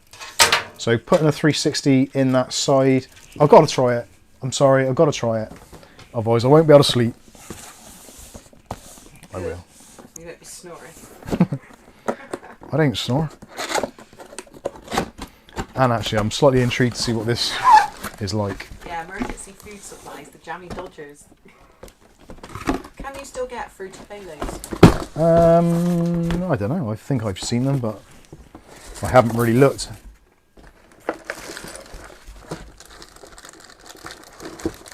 Ooh. Now that is handy that the fans are actually pre-installed. Ugly Bob can hear you in Newcastle, that's George. Yeah, that is George. Right, let's see what... Oh yeah, wagon wheels would be better. They're probably the same size as those feet now. No, it doesn't, does it? No. So 360mm radiator on the side is a possibly, definitely, no, not going to happen. So 360 on the side isn't going to happen, which I'm a little bit sad about, but I'll probably get over it. So in that case, the 360 should fit on the bottom. No, it doesn't, because there is bits of metal protruding. So you probably wouldn't want to do that anyway, to be honest. That's probably the worst thing you could do. But does a 360mm fit in the top, which is the important one, because that's where we're going to want to put one, really. And yes, easy. Easy peasy. And with a bit of room to spare as well. So yeah, I think that is going to be where I would probably... Well, you don't really have much choice. That is kind of where it's going to end up going. Good to see that the pump has a 3-pin connector rather than a SATA or Molex. So you actually have control over the pump. So if it's whining at certain RPMs, then you can change all that. And yeah, I think that's going to work out kind of nice. So with the... and they've learned, do you guys remember before when we did a build with their previous radiator and we got it all put in there and then we turned it on and realised that the pump head was ran the wrong way because the logo didn't show properly. But they appear to have addressed that because this rotates. So if the pump head is up a certain... I don't think it is in this. I don't think it shows a logo. I think it's just a... Does it show a logo? Yeah, it does show a logo. So, yeah. Now you can just spin it to get it whichever way you want. And they have adopted the new rectangular style cold plate. So that is going to be much better for the Intel chips, LJ1700, because it's quite a rectangular or oblong heat shield. But whether or not you'll be able to mount it that way, I don't know. Or the fittings will allow you to do that. Hopefully it will do. So yeah, overall, actually I'm quite impressed as well. These fans they've put on here. Off topic, right, the wagon wheels. Wagon wheels are tiny Plastic. compared to what they used to be in the olden days. Yeah. And then, what was it? Andy Archer says your hands just got bigger. But we saw a thing, didn't we, this week where they're like, most chocolate bars are 30% smaller. Yeah, it is official. They are smaller.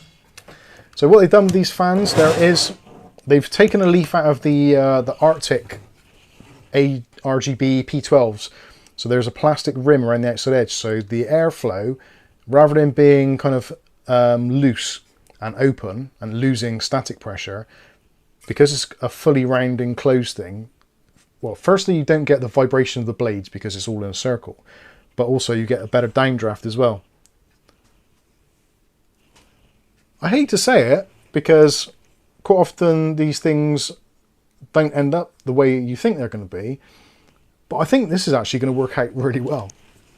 Which, considering it's a Gamemax thing, which Gamemax, let's be honest, are the kind of more entry-level or budget-orientated products. At least here in the UK they are anyway. Is that a 360 Radiator or NVIDIA's new GPU? It could be either, couldn't it? And James Brock's asked what is the thickness of the RAM? The thickness of the rad, I would say is 30 maybe, or 25. You told me that was 6 inches. Yeah, I lied. It is about 26 mil, 25, 26 mil. And the fans are 25 as per usual, so around about 50 mils altogether. But they've also got a nice fill port there. It says do not tamper or remove. So if you ever need to fill it up, there's your fill port. But you should never have to do that, really. Not for the serviceable lifetime. I'm actually quite impressed with that. In a weird accent says PWM fans as well. review the Lian Li Galapad Trinity. What's that? Is that an air kit? That's a 360 rad, isn't it?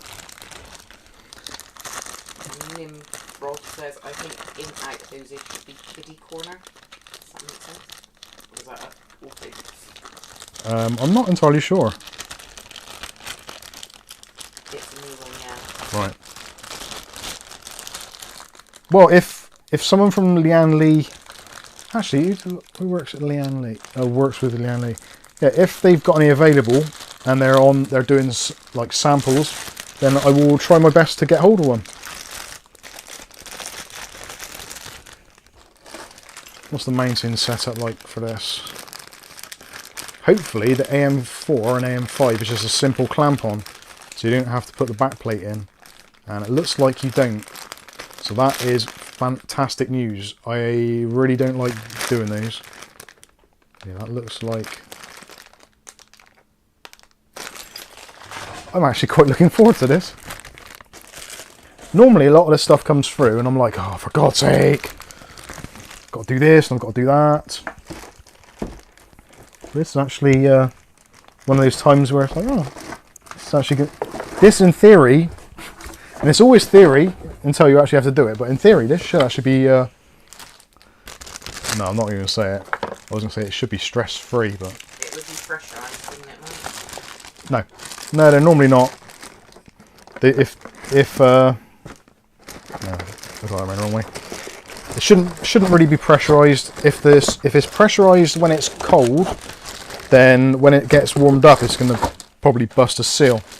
So under like normal conditions, when you get it out of the box, it shouldn't have any pressure to it whatsoever, because otherwise that would yeah, potentially make things very bad, very quick. There doesn't seem to be a lot of stuff in here. I'm just going to check the manual a minute and see if there's something I've forgotten to put back in, but that looks like there isn't a lot in here. Blah, blah, blah. No, it's all in there. AM4, AMD, oh yeah, cool. AMD support bracket and AMD fastener. Great stuff. I like that. Anything that makes AM4 mounting more simple works for me. I can't believe I just used a catchphrase from an 80s cop show. For those of you that are old enough, you may recall there was a program in the 80s called Hunter, and it was done by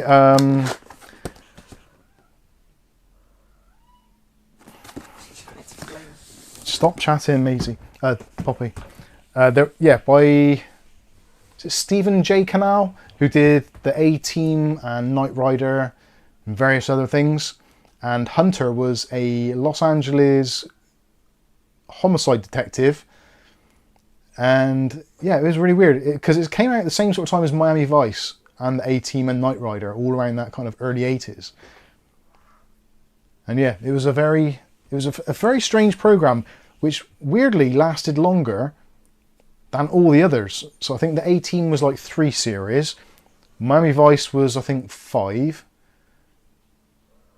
Knight Rider, I think, was probably 3 or 4. David Thompson says, I watched Hunter. Hunter, yeah, that's it, yeah. Yeah, Hunter was the American cop drama. Chips, though. Yeah, Chips. That was a similar sort of era. I think Chips came out slightly before. Because, actually, fun fact, well, it's not fun, because probably most of you don't care less, but I'm trying to think what his name was. What was the character in Chips? The Boy George episode of the A-Team. I do remember that, yeah. There was in Chips, Highway State Patrol, there was a character, and I can't think what his name was. He was the guy with the blonde hair. You had Eric Estrada, which is the dark-haired guy, and the blonde-haired guy. Yeah, I can't think of what his name was. It escapes me. But anyway, the guy who was... Estrada? No, not Eric Estrada, I just said that. Sorry, I'm just reading what? Slim Pickens? Slim Pickens, yes. Very much so. I can't think what his name was now, that's really annoying. But the... one of... Larry Wilcox. Thank you. So Larry Wilcox was originally going to be Sonny Crockett in Miami Vice, and he actually did the screen tests and everything for it, but for some reason it didn't go through. And Don Johnson, as we know history and all that, he actually got the role in the end. And the reason that Don Johnson actually got the role for Miami Vice, they sent all of the people that were going to be kind of interviewing, or whatever you call it, for the job, auditioning, they sent them out with actual Miami police overnight. So they would get a feel for what the job involved before he did the screen test. And Don Johnson's screen test was literally at the end of his shift working on the Miami Vice overnight. So we turned up to the interview with like stubble and all that, looking absolutely knackered, smoking a cigarette, and that was the kind of the signature look that kind of nailed what Miami Vice was. And that is how it all came to be. See, you learn stuff here. Totally useless stuff, but no doubt if you get drunk and you go to the pub, or you've just got friends around that won't leave, you can use this sort of information to persuade them to go. They'll be like, oh, I feel really tired all of a sudden. But there you go. You're learning things. Things you don't necessarily want to learn. That was a lyric from a George Michael song, believe it or not. Crockett and Tubbs. Crockett and Tubbs from Miami Vice, yeah. So Crockett was originally going to be played by Larry Wilcox from Chips. But they said he looked a little bit too clean cut for the role. And because he'd been in Chips, people would immediately associate him with that role. Whereas Don Johnson at the time was a relatively unknown actor in Hollywood. What's that? Yeah. You could be the master of obscure facts, lol.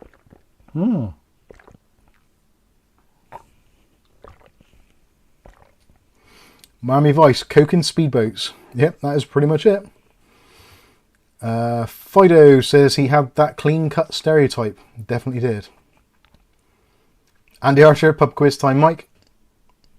Very much so. Didn't they have a pub quiz the last week down the pub? They did. Did you know on Miami Vice? Sorry, I only got about Miami Vice. There's a UK version called Fish and Chips. Yeah. Fish and chips on Friday. Yeah, Miami Vice, the Testarossa, Ferrari Testarossa, was actually given to them by Ferrari because they used a fake Ferrari in the first 2 seasons. And they were going to, there was a lawsuit against it. So they eventually turned around and said, right, blow up the car, which they did in the first first episode of season 3. And they provided them with the new one. Where's this go? I'm confused. Did those go on the front or the back? Did anyone see? What the hell? Hello, Wild Bill. So, Eli, Hawaii 5.0. Hawaii 5.0, that was pretty cool. I recently started watching a little bit of Magnum PI as well. That was a similar sort of era. That was great. But, oh yeah, so that's what I'm saying. Oh, God. Was it Elvis? Elvis, correct, yes.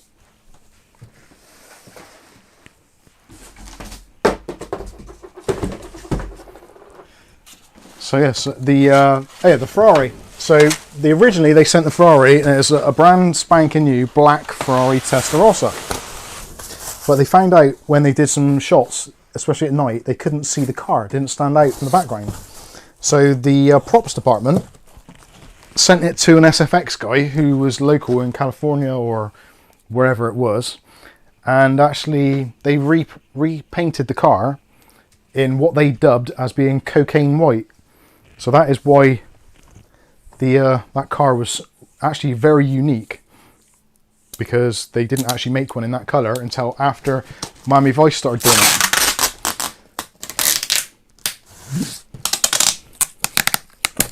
Partially interesting. Zeus and Apollo? I can't see that.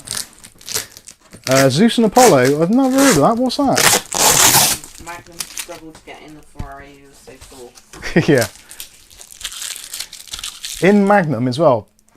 I could eat a Magnum now. I could. As a general knowledge question, in Magnum, who was the owner of the house that they lived in?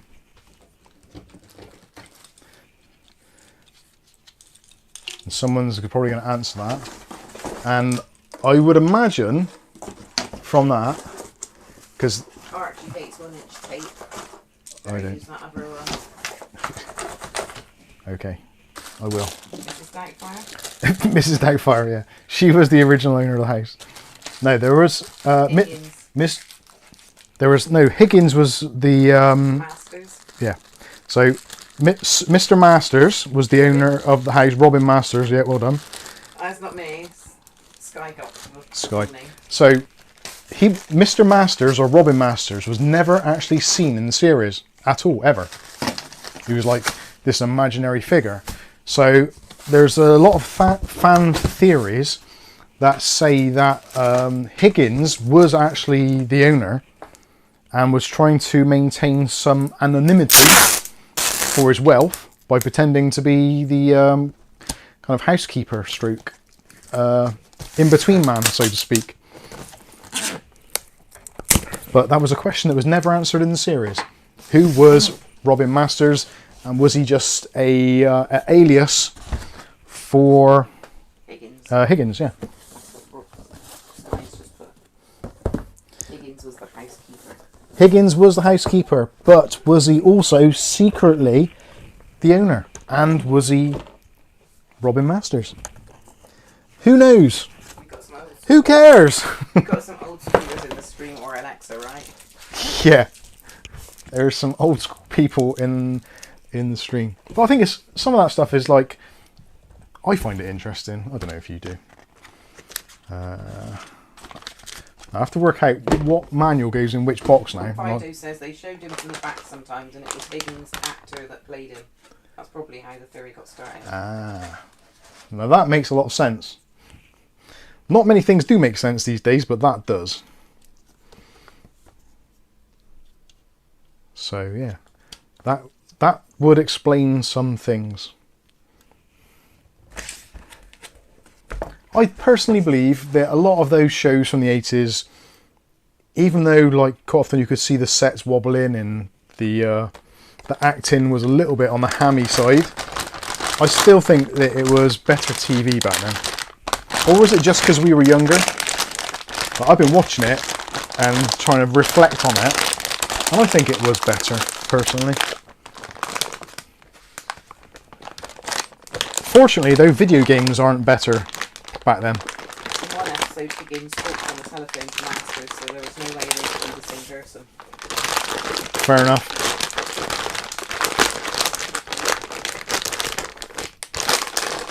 David Thompson, I recently rewatched the old Edward Woodward. So Oh, the Equalizer. Callum, Oh, that, yeah. we used to try and say Edward Woodward with no W's. It's quite hard. It is. Because we're weird like that.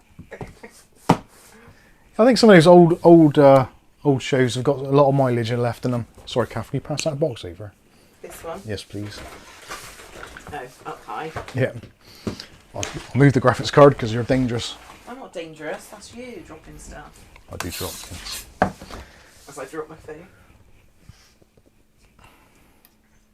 It's only taken me 4 months to get a SIM that works on my phone.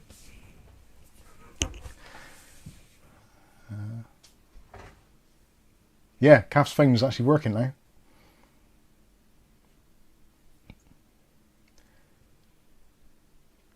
Michael T says TV better back then. Yeah, Airwolf as well. Yeah, Airwolf, that was a pretty good show. Although Airwolf suffered the same sort of thing as Miami Vice to some extent, because when Miami Vice and Airwolf kind of took off and became the hits they were, both the respective actors, was it Michael Jean Vincent, I think it was, in Airwolf, and Don Johnson, both demanded like a lot more money for every episode, and they were kind of stalling making the next series because of being under like negotiation.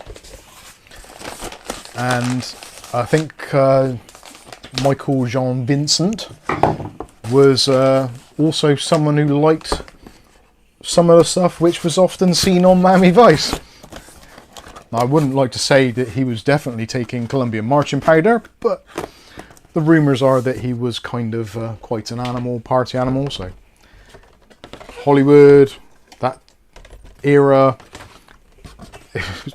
you wouldn't put it past them, but you wouldn't say Jean-Michael Vincent. Yeah, that's the one. Archie Watts, it was brought up on The Prisoner. That's why I lean towards conspiracy theorists. Prisoner, yeah, Prisoner, that was good as well. I liked The Prisoner. I've never actually watched a whole episode, but I've seen some and generally fallen asleep to it. Back in the 90s when we had cable TV in our bedroom, we just go to sleep with the TV on at night and leave it on sleep, fall asleep to various films. Right, I think that's pretty much it. There is one more case I've got, but I think it's a little bit late in the day to be doing it now. David Aikens in with £2 super chat. Thank you very much, David. Don't smell your case when you get it back. And says, hello Mublot, quick drop by to say hi. Your case was featured a little bit earlier in the show, so if you wanted to have a look at it and get my thoughts on it, I think you probably know my thoughts on it already, but if you want to rewatch it, you're more than welcome to. Sorry, Kath, can you hang that cello tape up, please? Can I get through there without being on camera? Yeah, you'll be alright. There's Kath, she's on film, camera. Kath. She's not, I'm joking. She's going to slap me now. Ugly Bob. I've missed all that now. That's mean. Hashtag blame Dave, yep, that's him.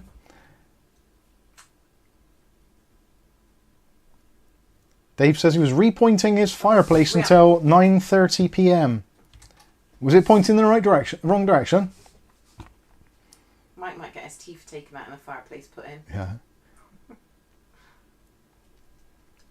David Andrew says there, whilst filming Airwolf, Vincent admitted having drug and alcohol problems for which he acknowledged and was seeking help. There we go, that's cleared that up. Ugly Bob says, Dave, I stopped Kath from farting in your case. That's mean, isn't it? If you read the chat, Dave, you'll know exactly where that came from. William, it's fun fact above. William. 4 above Dave Aiken's super chat. Alright, let's scroll up. Oh, quickly, sir. Fido, I only found this cozy stream because I subscribed after watching your old video about upgrading the BIOS on a B450M motherboard earlier today. Funny how things work out. Well, I'm glad you found us, and yeah, we like to just be normal and chill. We never call us. Not that I've got a choice to do anything else. No, this is me. This is what I am. Nick Barnes says Miami Vice had superior scripts and fab music. I gotta be honest with you, I love Miami Vice. I've watched the entire. But stupidly, I watched a couple of episodes from Series 1, almost all the way through, I think. Then I skipped to like Series 4 or something. Then I watched half of Series 5 or something, and then I started again from where I left off on Series 1 and went all the way through. And I'm glad I did, but I didn't want to do it on Amazon because they've shown it in completely the wrong order, so it makes no sense for the Series 5 how it ends. So don't watch it on Amazon if you're going to do it that way, because it's completely in the wrong order. Thanks, Friday. Where is it? He was definitely on Bolivian Lemsip, says Ugly Bob. Brilliant. William Bodie, fun fact, Robin Masters' voice was done by Orson Welles. Really? I'm going to have to watch Magnum again. I think with Magnum, it wasn't quite as good. So I think I got up to about 5 or 6 episodes in and kind of tailed off.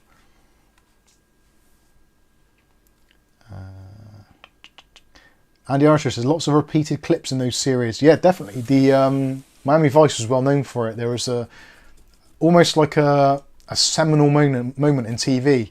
The very first episode, the very first series, they did the drive through Miami at night with the Phil Collins song In the Air Tonight, which I think pretty much everybody knows now. If you haven't eaten Cadbury's chocolate in the last few years, then you'll know it. But yeah, I Can Feel It in the Air Tonight. It was one of those big hits, and it's one of those moments which they used that scene of them driving through, like segments of it, pretty much all the way through Series 1 and 2 as fillers. It was one of those moments where everyone's like, wow, this is like very different. We don't see cop dramas like this. This is like new and hip. A very different format. It was cool. I liked it. Right, where did I get to? Stuart Cleary says, Jan Michael Vincent from Airwolf had a horrible life ending from drugs. Very sad. Dave Thompson says, The Wire was a superb cop show. Never watched that. No. I think it was on that, what's it called? Vinnie Brooker. Oh, Charlie Brooker, yeah. And it was also that, I don't think we're allowed to mention his name, In the Closet thing. Oh, yeah. Opera. Nick Barnes says, Amazon showed the white Ferrari, then the original Ferrari, then back to the Testarossa, just as you said, Mike. Yeah, that was actually the third series, and that was down to a scheduling error, so they had to move one episode up to get rid of the car. But then it appeared in later episodes, so yeah, it was one of those bizarre things.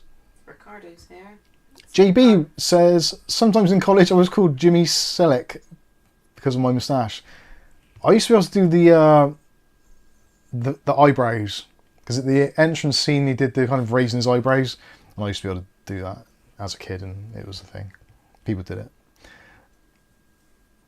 Haven't seen Ricardo for ages, have we? No, Ricardo, how you doing? Good to see you. Bless your heart. Hill Street Blues. Don't think I've ever watched that either. I don't watch much. No, I've never seen Hill Street Blues.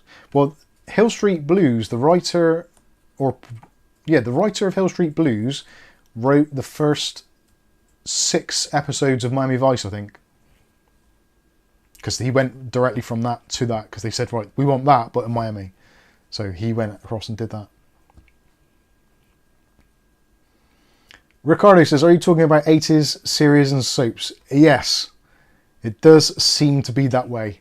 We've gone off topic from tech altogether. To be honest with you, at the moment, technology, other than cases and cooling at the moment, it's all pretty boring shit. And I'm getting a bit tired of it all.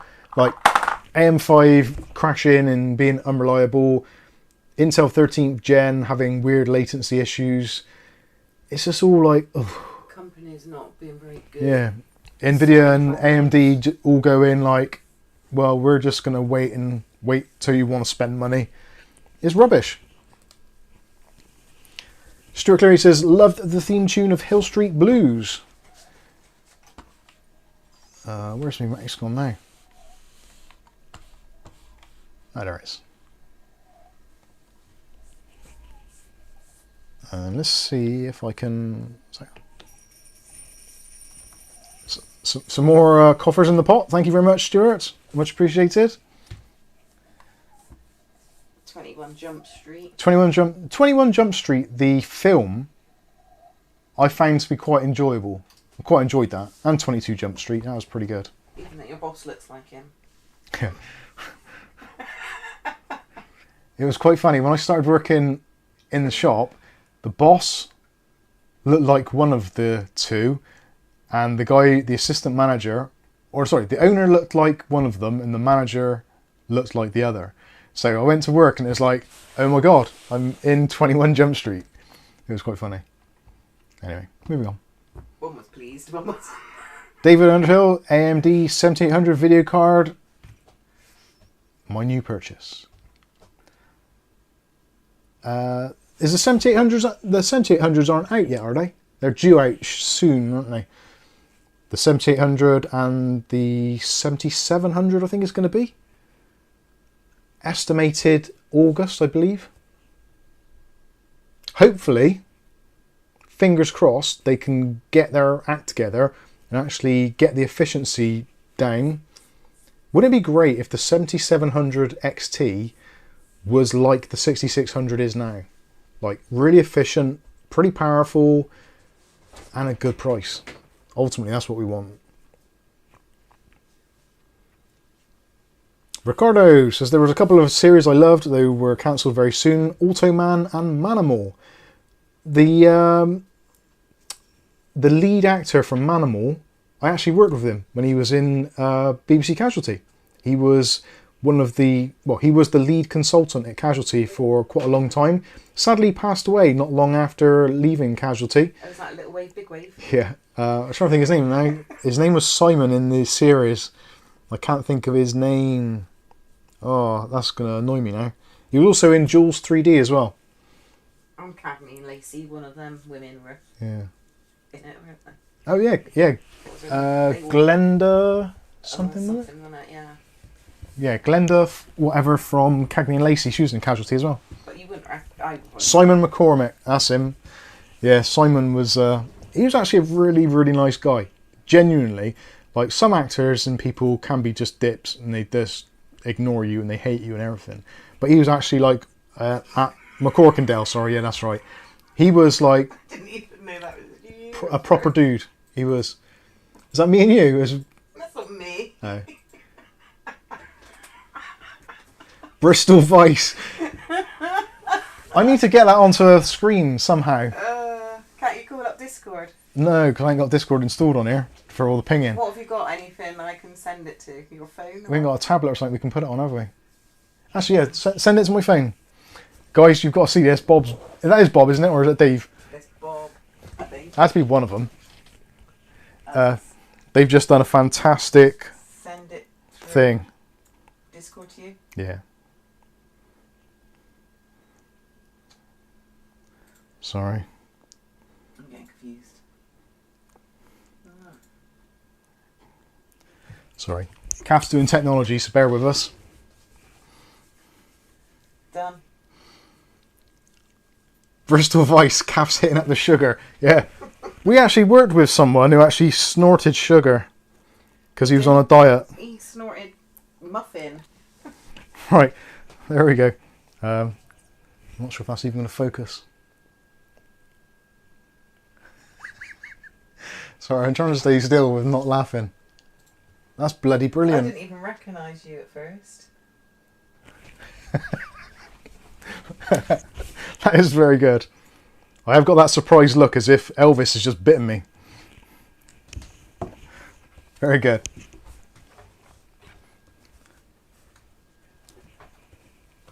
David Under says, my claim to fame, I am the Barefoot Tech legendary web developer who also wrote a bestseller book, Australia's Dangerous Creatures.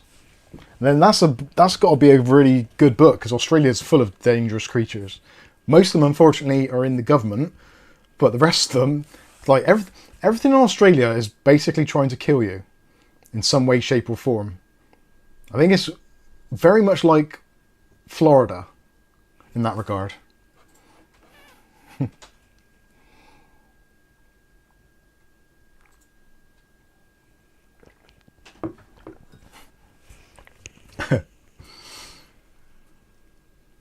Yeah, Simon McCorkindale.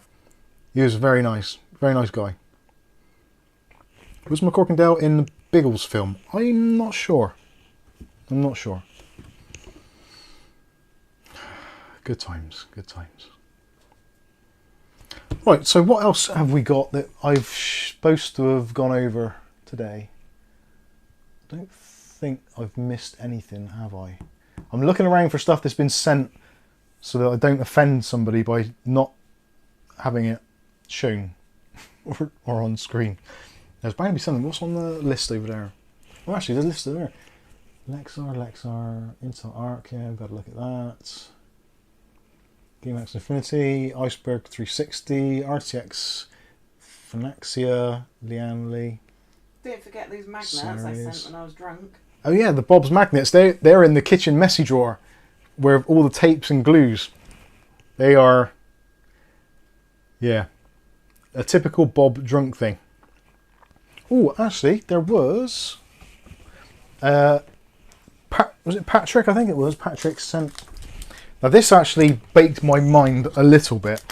Now this is from, I'm pretty sure it's Patrick LaBelle. I'm thinking it is. If it wasn't, it's someone else, I'm sorry. And this was the Johnsbow M.2 cooler.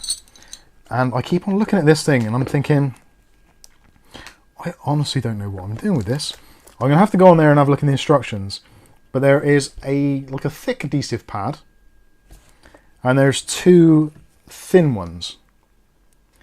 Now being that this is, I think, yep, that's definitely metal. And that's definitely metal. So I'm thinking the thicker of the pads, oh, actually, because that's grooves on the bottom. Because I'm really concerned that this is going to short out on something on the motherboard. It shouldn't do in theory, because there should be enough room. So I'm guessing it's going to be the grey pad, then your M.2 drive, then another grey pad on the top, and then bada bing, bada bosh, that thing on top, which I think is probably going to slide in. And then you can screw it down. But I don't kind of get how that stays in place. Because, well, those are full, right? Because that wants to slide off. There is some mountings on here. I'm really confused. This is one of those things that when they don't send instructions, I get really, really confused.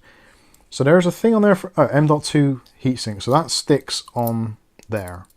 That's a given. So that is obvious. There's a little bit of sticky for that. Let's give you the overhead actually so you can see what I can see. Darren asks, do you do any retro gaming with your power PCs? I don't. I wish I could do, but no. I don't do any retro gaming. We want to play, what's that one? SSX? No. No. Cross Motocross Madness, yeah, that was something which I wanted to do. So what's the deal there? Why does that... Let's take that off of there. So that is a slide-on fit. I'm guessing when there is a drive in there, it should be enough compression to maybe hold that in place. But it still worries me that that metal might actually touch the motherboard. I don't know whether it would. Let's get rid of that. Does it have 4 small screws? No, it doesn't. No, sometimes you have them that go in the side, don't you? But it doesn't seem to. Actually, let's get that Lexar drive out. That's going to be the easiest one to get to. And it's also another shameless plug for a company which has helped us out. Michael Craig, I learned the hard way that second-hand motherboards sometimes don't have M.2 standoffs. Yes. Hard things to shop for too. I agree. So in theory, you're going to have that on the bottom. You have that kind of there. You have another M.2 pad on the top.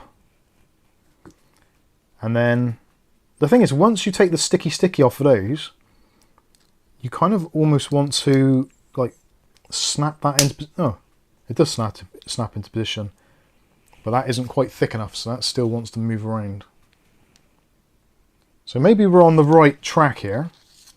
And maybe we have to put a thicker pad on the bottom, perhaps. So thicker pad, Lexar drive, thinner pad, and top. No. Ooh, that didn't sound good. But it's in, and it doesn't want to come apart, I don't think. But then I might never be able to get it apart now. And it doesn't look even. Looks like it's slightly higher on one side.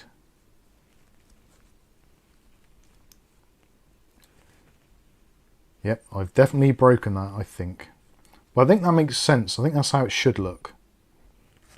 I don't know. Let's see if I can slide that open now. Because that's the things with these, like, they're really good, but if you're not going to use it, like, all the time, when you take those sticky pads off, that is going to basically kind of weld it in there. Which is fine if you're going to use it all the time.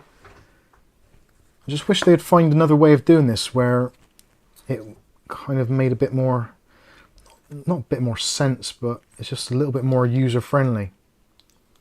I suppose it is the nature of the beast, isn't it? If you want a cooler drive, then you kind of got to go with the flow. That might be alright actually with... Because that is kind of touching, but then you want a little bit of compression in there to hold it in place. I don't know, I might have to play with that a little bit and see what the deal is. But it's very cool looking, and because it's all metal on both sides, it should keep things nice and cool. I wonder if the other's sticky on the top. Is that what I did last time, or did the other one?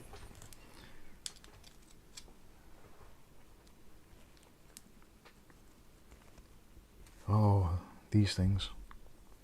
Yeah, I don't want to put too much pressure on that. Don't want to damage the drive. Because that's another thing about these. Oh, that kind of is stuck in place. Ah, there we go. Yeah, maybe that's better. Maybe it's just me being a dweeb. I think that works. It looks nice. It's got a nice bit of weight to it as well. Happy days. Yeah, getting it apart after might not be quite so easy. Anyway, thank you very much for sending that. Those were ridiculously cheap as well. I think they're like a couple of quid. Which is like... You can't expect too much if it's only a couple of quid. And it also comes with a little standoff as well. And a screw. And potentially the world's smallest screwdriver. That's cute. I think I vaguely remember having a set of these screwdrivers, but slightly bigger. There was like 4 of them in a pack, or maybe 3 of them. And there was like a red yellow and a green or something. And like one was a flathead crosshead. Oh, what, like a little key ring? Yeah, like a key ring pouch thing. Plastic pouch. Yeah. That you'd get. Well, I don't know where. You get it in like crackers or something sometimes. Yeah, it's probably crackers. Yeah. Christmas cracker screwdriver set. David Underhill says my MSI B550 Tomahawk has integral heat sinks for M.2. I think the Tomahawk doesn't have them on top and bottom. I can't remember if it does top and bottom as well. There's quite a lot of boards on the market that don't have them actually on the bottom section as well, which is a little bit weird.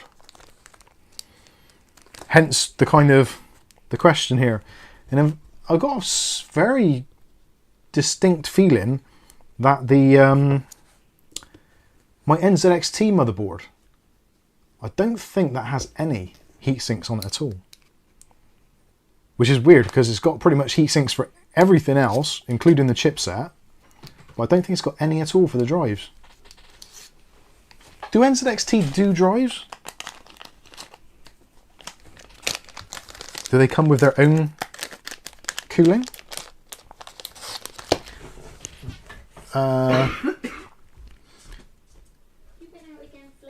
William Bodie wants to ask, did you finish STRY? Stray. Oh, Stray. No, she got seasick. Well, travel sick. Travel sick playing a game. I think it's because her graphics card wasn't great. And she hasn't attempted it since. Maybe I'll never go at that. I do it in small batches. Kath's got enough to do looking after us. Good old Lexar. Who? Lexar. I thought you said Alexa. Good old Alexa. She don't look after you. I wonder if that works. Hey Lexar. Do the washing up. Hey Lexar, subscribe to Mike's Unboxing. We don't have any Amazon devices here, so it's not going to happen. Other people do. If other people do, it's their fault. You shouldn't have those things in your house. Says Mike. Says me. I do keep unplugging. I wonder if that's actually worked on anyone's device. What is that? Oh, it goes in there.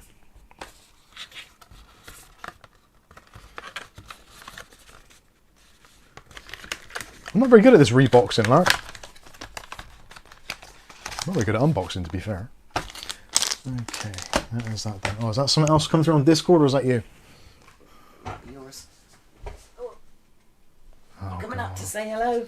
It's George now. What's he looking for? MSI... Oh, you don't want to be seen, Flamo. I don't blame you. George is looking at the same graphics card. He's looking at the RTX 4070 Ti. He's been promising himself... He's been saving up, bless him, for about... 15 years. Yeah. I was going to say 5, but yeah, he's probably closer to 15. He's been waiting, he's been saving up, and he sold the RTX 4070 Ti, and he's like, the same card is only well, he didn't say only. Same card is 780 on Amazon right now. So I think he's saying, can I order one? The thing is, like, he's 20 something now, so he can do his own thing. We give him some guidance. I did reply to William, by the way. Kath did reply. But it's up a bit. If you're on a phone, it's 2240, I replied. Stuart Cleary says, but you have a mobile phone just as bad. I do, to be fair. But you I don't have have a a mobile. smartwatch anymore. I don't have a smartwatch anymore. Smartwatches are gone. History.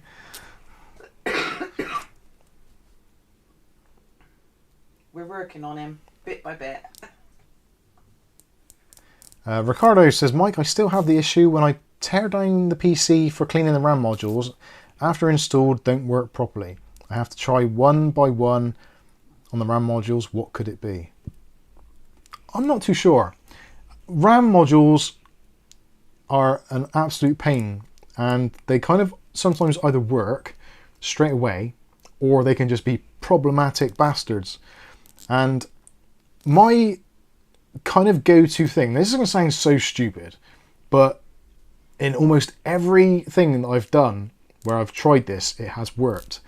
So whether it's like a dry contact or just dirt, debris, whatever it is, you've got to think, those memory modules have got a very tiny little gold finger, which when it plugs into the motherboard is basically, it's kind of like, how can I explain it? Well, say that's the gold finger enlarged. Your motherboard, the pins which come up from the RAM socket is kind of like your finger. So it's kind of like, it's got to match up with that, and it's got a really, really small point of contact. So if there's any dirt on the motherboard finger, or actually the gold tab that it's actually attaching to, that stops the connectivity. And it doesn't take a great deal to make RAM modules go completely haywire. So what I try to do, if I'm ever getting a problem with RAM, if you can, get yourself some saliva. Get yourself some of this, some isopropyl alcohol, if you can. Thing with our cordless phones. Yeah, the cordless phones do it all the time now. No, they've been And since you've cleaned them. if you get yourself one of these little spray bottles, you can just put a little bit in there, and then get your module and just spray a little bit on. Doesn't need a great deal because it will evaporate, and you'll see it just turns into vapor. But if you do that, when you've done it, get yourself a little brush, either toothbrush or an old paintbrush. That's why I always have these handy. So spray your RAM and then just give it a gentle wipe over. Try that on both sides of the stick, on all of the sticks, and if you're brave enough, do the same on your motherboard as well. So obviously make sure that it's completely turned off, press and hold the power button, discharge the caps in the power supply completely, preferably leave it or disconnect it for a while. Spray this directly into your motherboard RAM slots. If you want to, use a very, very delicate brush and just gently kind of just slowly agitate down. You probably won't get a brush in very far because it's quite retracted, so you'll probably find that the spray itself will actually do most of the work because it'll dissolve any grease or contaminants. And basically in just normal oxygen that you have in your house, there's going to be like contaminants in it, which when they settle on parts, eventually they leave some sort of film. So depending where you are, if you live in a particularly humid environment, then you're going to find that you're going to get that stuff more frequently because the humidity, more moisture in the air, it settles and ends up in places. So clean the actual tracks in the motherboard, in the RAM slots, do that, do your RAM sticks. And weirdly, I do this quite a lot as well, not necessarily after I've done this, but instead of if I'm being lazy and just trying to troubleshoot, I will lick the RAM. Literally get the RAM, just lick it, both sides, and then wipe it off with preferably a lint-free cloth, like some cotton. Like your t-shirt, no new. My t-shirt, Mike's Unboxing t-shirt, available for very minimal pricing, works very well. And probably actually, if I look on here, there's probably like a line, a straight line where I've just done the RAM down the sticks. I do it all the time on t-shirt. I'm a bad person, bad Michael, but it works. And I've done that. I'm trying to think. I've had to do it recently. You did a video which... I did a video where I actually said how to fix RAM problems, and the people that have replied to the video have said, I tried absolutely everything. In the end, I licked the RAM and it worked. Thank you. So I think that there's something in human saliva which will dissolve the stuff. And actually, this is going to sound so stupid, but I can taste dirty RAM. I can't believe I'm like an old man and I'm saying that you can taste dirty RAM, but you can. Literally, if you get the RAM, even after you've cleaned it with alcohol and stuff, I've been quite often, I'll get a stick of RAM and I'll just go like a xylophone across my tongue, and you can taste it. You can feel that there's something there which your tongue has removed from that RAM, and it seems to work. I don't know. And I've done that, I've put it back in the machine, and I would say almost 90% of the time, unless there's RAM is actually physically faulty or the motherboard is knackered, it will work. So that is what I would suggest doing. RAM fixing saliva, you should market it, Yeah. Mike. RAM fixing saliva. Yeah, I should bottle it. Mub saliva cleaner. I'll get some of these. What I'll do is, I don't know, what's really mouth-watering? Can't Not think. your saliva. I'll get Kath to hang a Snickers Snickers ice cream in front of me. And Oh, they are so nice. I'll dribble into a bottle and I'll sell it on Amazon. American Pie moment there, Mike. Yeah, that's right. Yeah. One time at band camp. this one time at band camp. My kids don't like me saying that to them. David Miller says place a piece of photocopying paper and rub back and forth on the contacts. Never tried that, but sounds like a good enough way to do it. I suppose it's like newspaper on windows gets rid of grease. Yeah. So basically, like white vinegar, alcohol, spray, saliva. Basically, you just need to clean those contacts up. That is, I would say, almost definitely going to be a problem. If it works generally, but sometimes doesn't. It's probably going to be a bit of dirt, a bit of dust, stuck in the tracks. Like, God knows, the amount of times that I've thought, there's something definitely wrong here, and I've looked really closely, and there's like a very, very tiny thing, like an eyelash or a cat hair or something like that, or just a bit of dust or a slight thread or... Bit of you know, that sort of crap, like when it's really sunny and you look in through the windows and you see the dust in the air, can't you? It's like that kind of crap which is in one of those slots. So sometimes just being a bit vigorous, maybe even get an air duster and going down the slots to make sure you blast stuff out. It's definitely worth doing. JB says, I keep old toothbrush just for those purposes after running them in the dishwasher. Mike's lit my stick cleaner, label it now.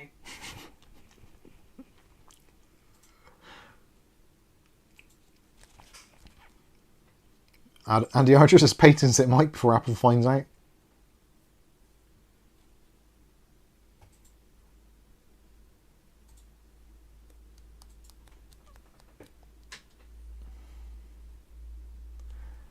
Where else do we get to? Darren says IPA or nail varnish remover. Yeah, nail varnish remover is a little bit more aggressive, so you'd be a little bit careful with that, but there's no reason why you couldn't use that and potentially... Actually, no, nail varnish remover, I'm thinking of the glossy, the gel type stuff. I think the normal stuff is probably like IPA. David Under says, no vinegar, no way. Bacon's off. Cheers, Dave Aiken. Yeah, I think the safest way is licking it, honestly. Because, like, the general rule of thumb is, if you wouldn't put it in your mouth, you shouldn't put it on anything else, really. On your body or whatever. So, yeah. Licking the RAM, I think, is the safe way. What about if the RAM licked the RAM? Get the RAM to lick a... Yeah. You can see that happening. You go KFR, RAM licking good. RAM licking good.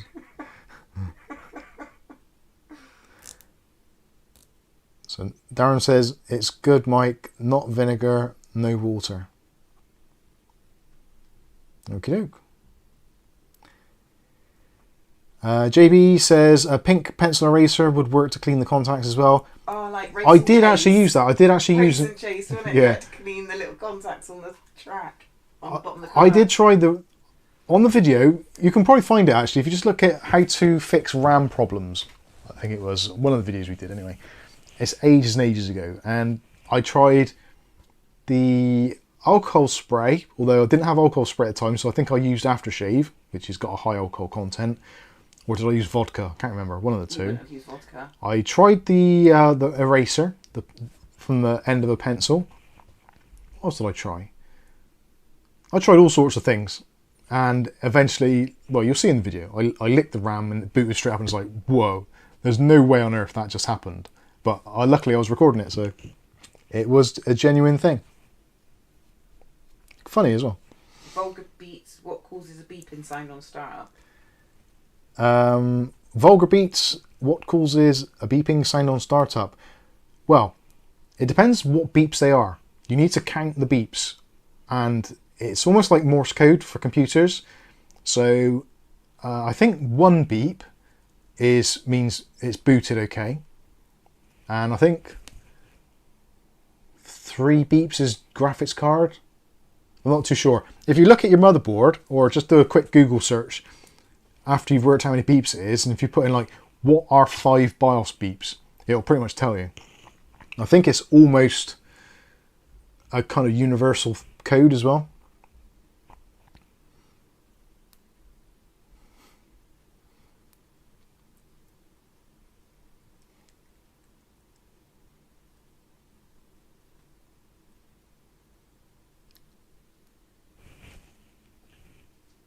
I just heard a fan stop somewhere.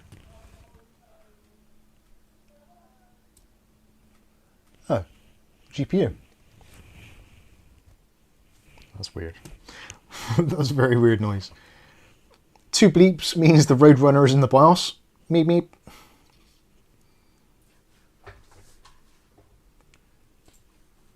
Okay, cool. Right, it's actually coming up to 11 o'clock, so that is a perfect time, I think, to end the stream there, because we're fishing now, we really are. But it's been very nice to catch up with you all on this Saturday evening, and hopefully you've enjoyed some of the products we've had as well.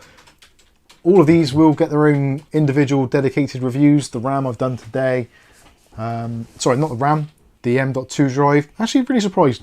I would strongly suggest checking out Lexar. See if the prices in your region are competitive. If they are, it is a faster drive than options like the Solidium P41, the Finaxiang S660, and the Crucial P3. And what was the other one? Oh, the Kingston NV2. And if it's the NV2 is faster than the SX 8200 from, oh god, who's the other brand? SX 8200, who does that? I can't think now. I can see the brand, but I can't. Someone will get it. Anyway, hopefully you've had some fun. Hopefully you've enjoyed talking about 80s shows, because I did. I quite enjoy it. I'm tempted we should just do it on the Discord one night and just have an 80s themed chat. Maybe even one weekend. Maybe we should do that. When we hit 100,000 subscribers, we'll dress up in fancy dress. When I say we, I mean me. Kath won't do it. Got no chance of that happening. Oh, that's silly. Thank you, Stuart Cleary, for the €10. Much appreciated. What would you dress up as? I don't know. Whatever Ugly Bob sends you. Yeah, whatever Ugly Bob sends. Yeah. Probably be Ali G. That's early 90s. Oh.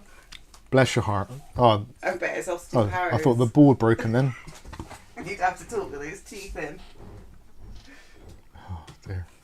Has that worked out? That has worked. Let's clear that. Right, yes, thank you all very much for joining us. Have a fantastic rest of your weekend. I won't be in the Discord for the, well, probably won't be in this evening, I don't think, maybe very slightly. Possibly be in there tomorrow, so if you've got any comments or questions, I'll be in the Discord after kind of 4 o'clock tomorrow when I finish work. Other than that, if you've got any comments or questions, you know where to do, mike@mikesunboxing.com. Faster responses on the Discord though, in general, I think. Yeah, I think that's going to wrap things up. I've been Mike, this is Mike's on. Oh, thank you all for your super chats and watching and making sure you've smashed the like button. Hopefully you've done that already. I'm sure you have by now. Anyway, I've been Mike, this is Mike's Unboxing Reviews and How To, and hopefully we'll catch you in the very next video. Thanks for watching. Kath is actually wetting herself. I blame Bob. Hashtag blame Bob again. What is it now? Oh dear. I'll find out later and I'll tell you next week. Night all. See you later. Bye bye. Time to push the button. Yeah, I've got to leave it so there's a few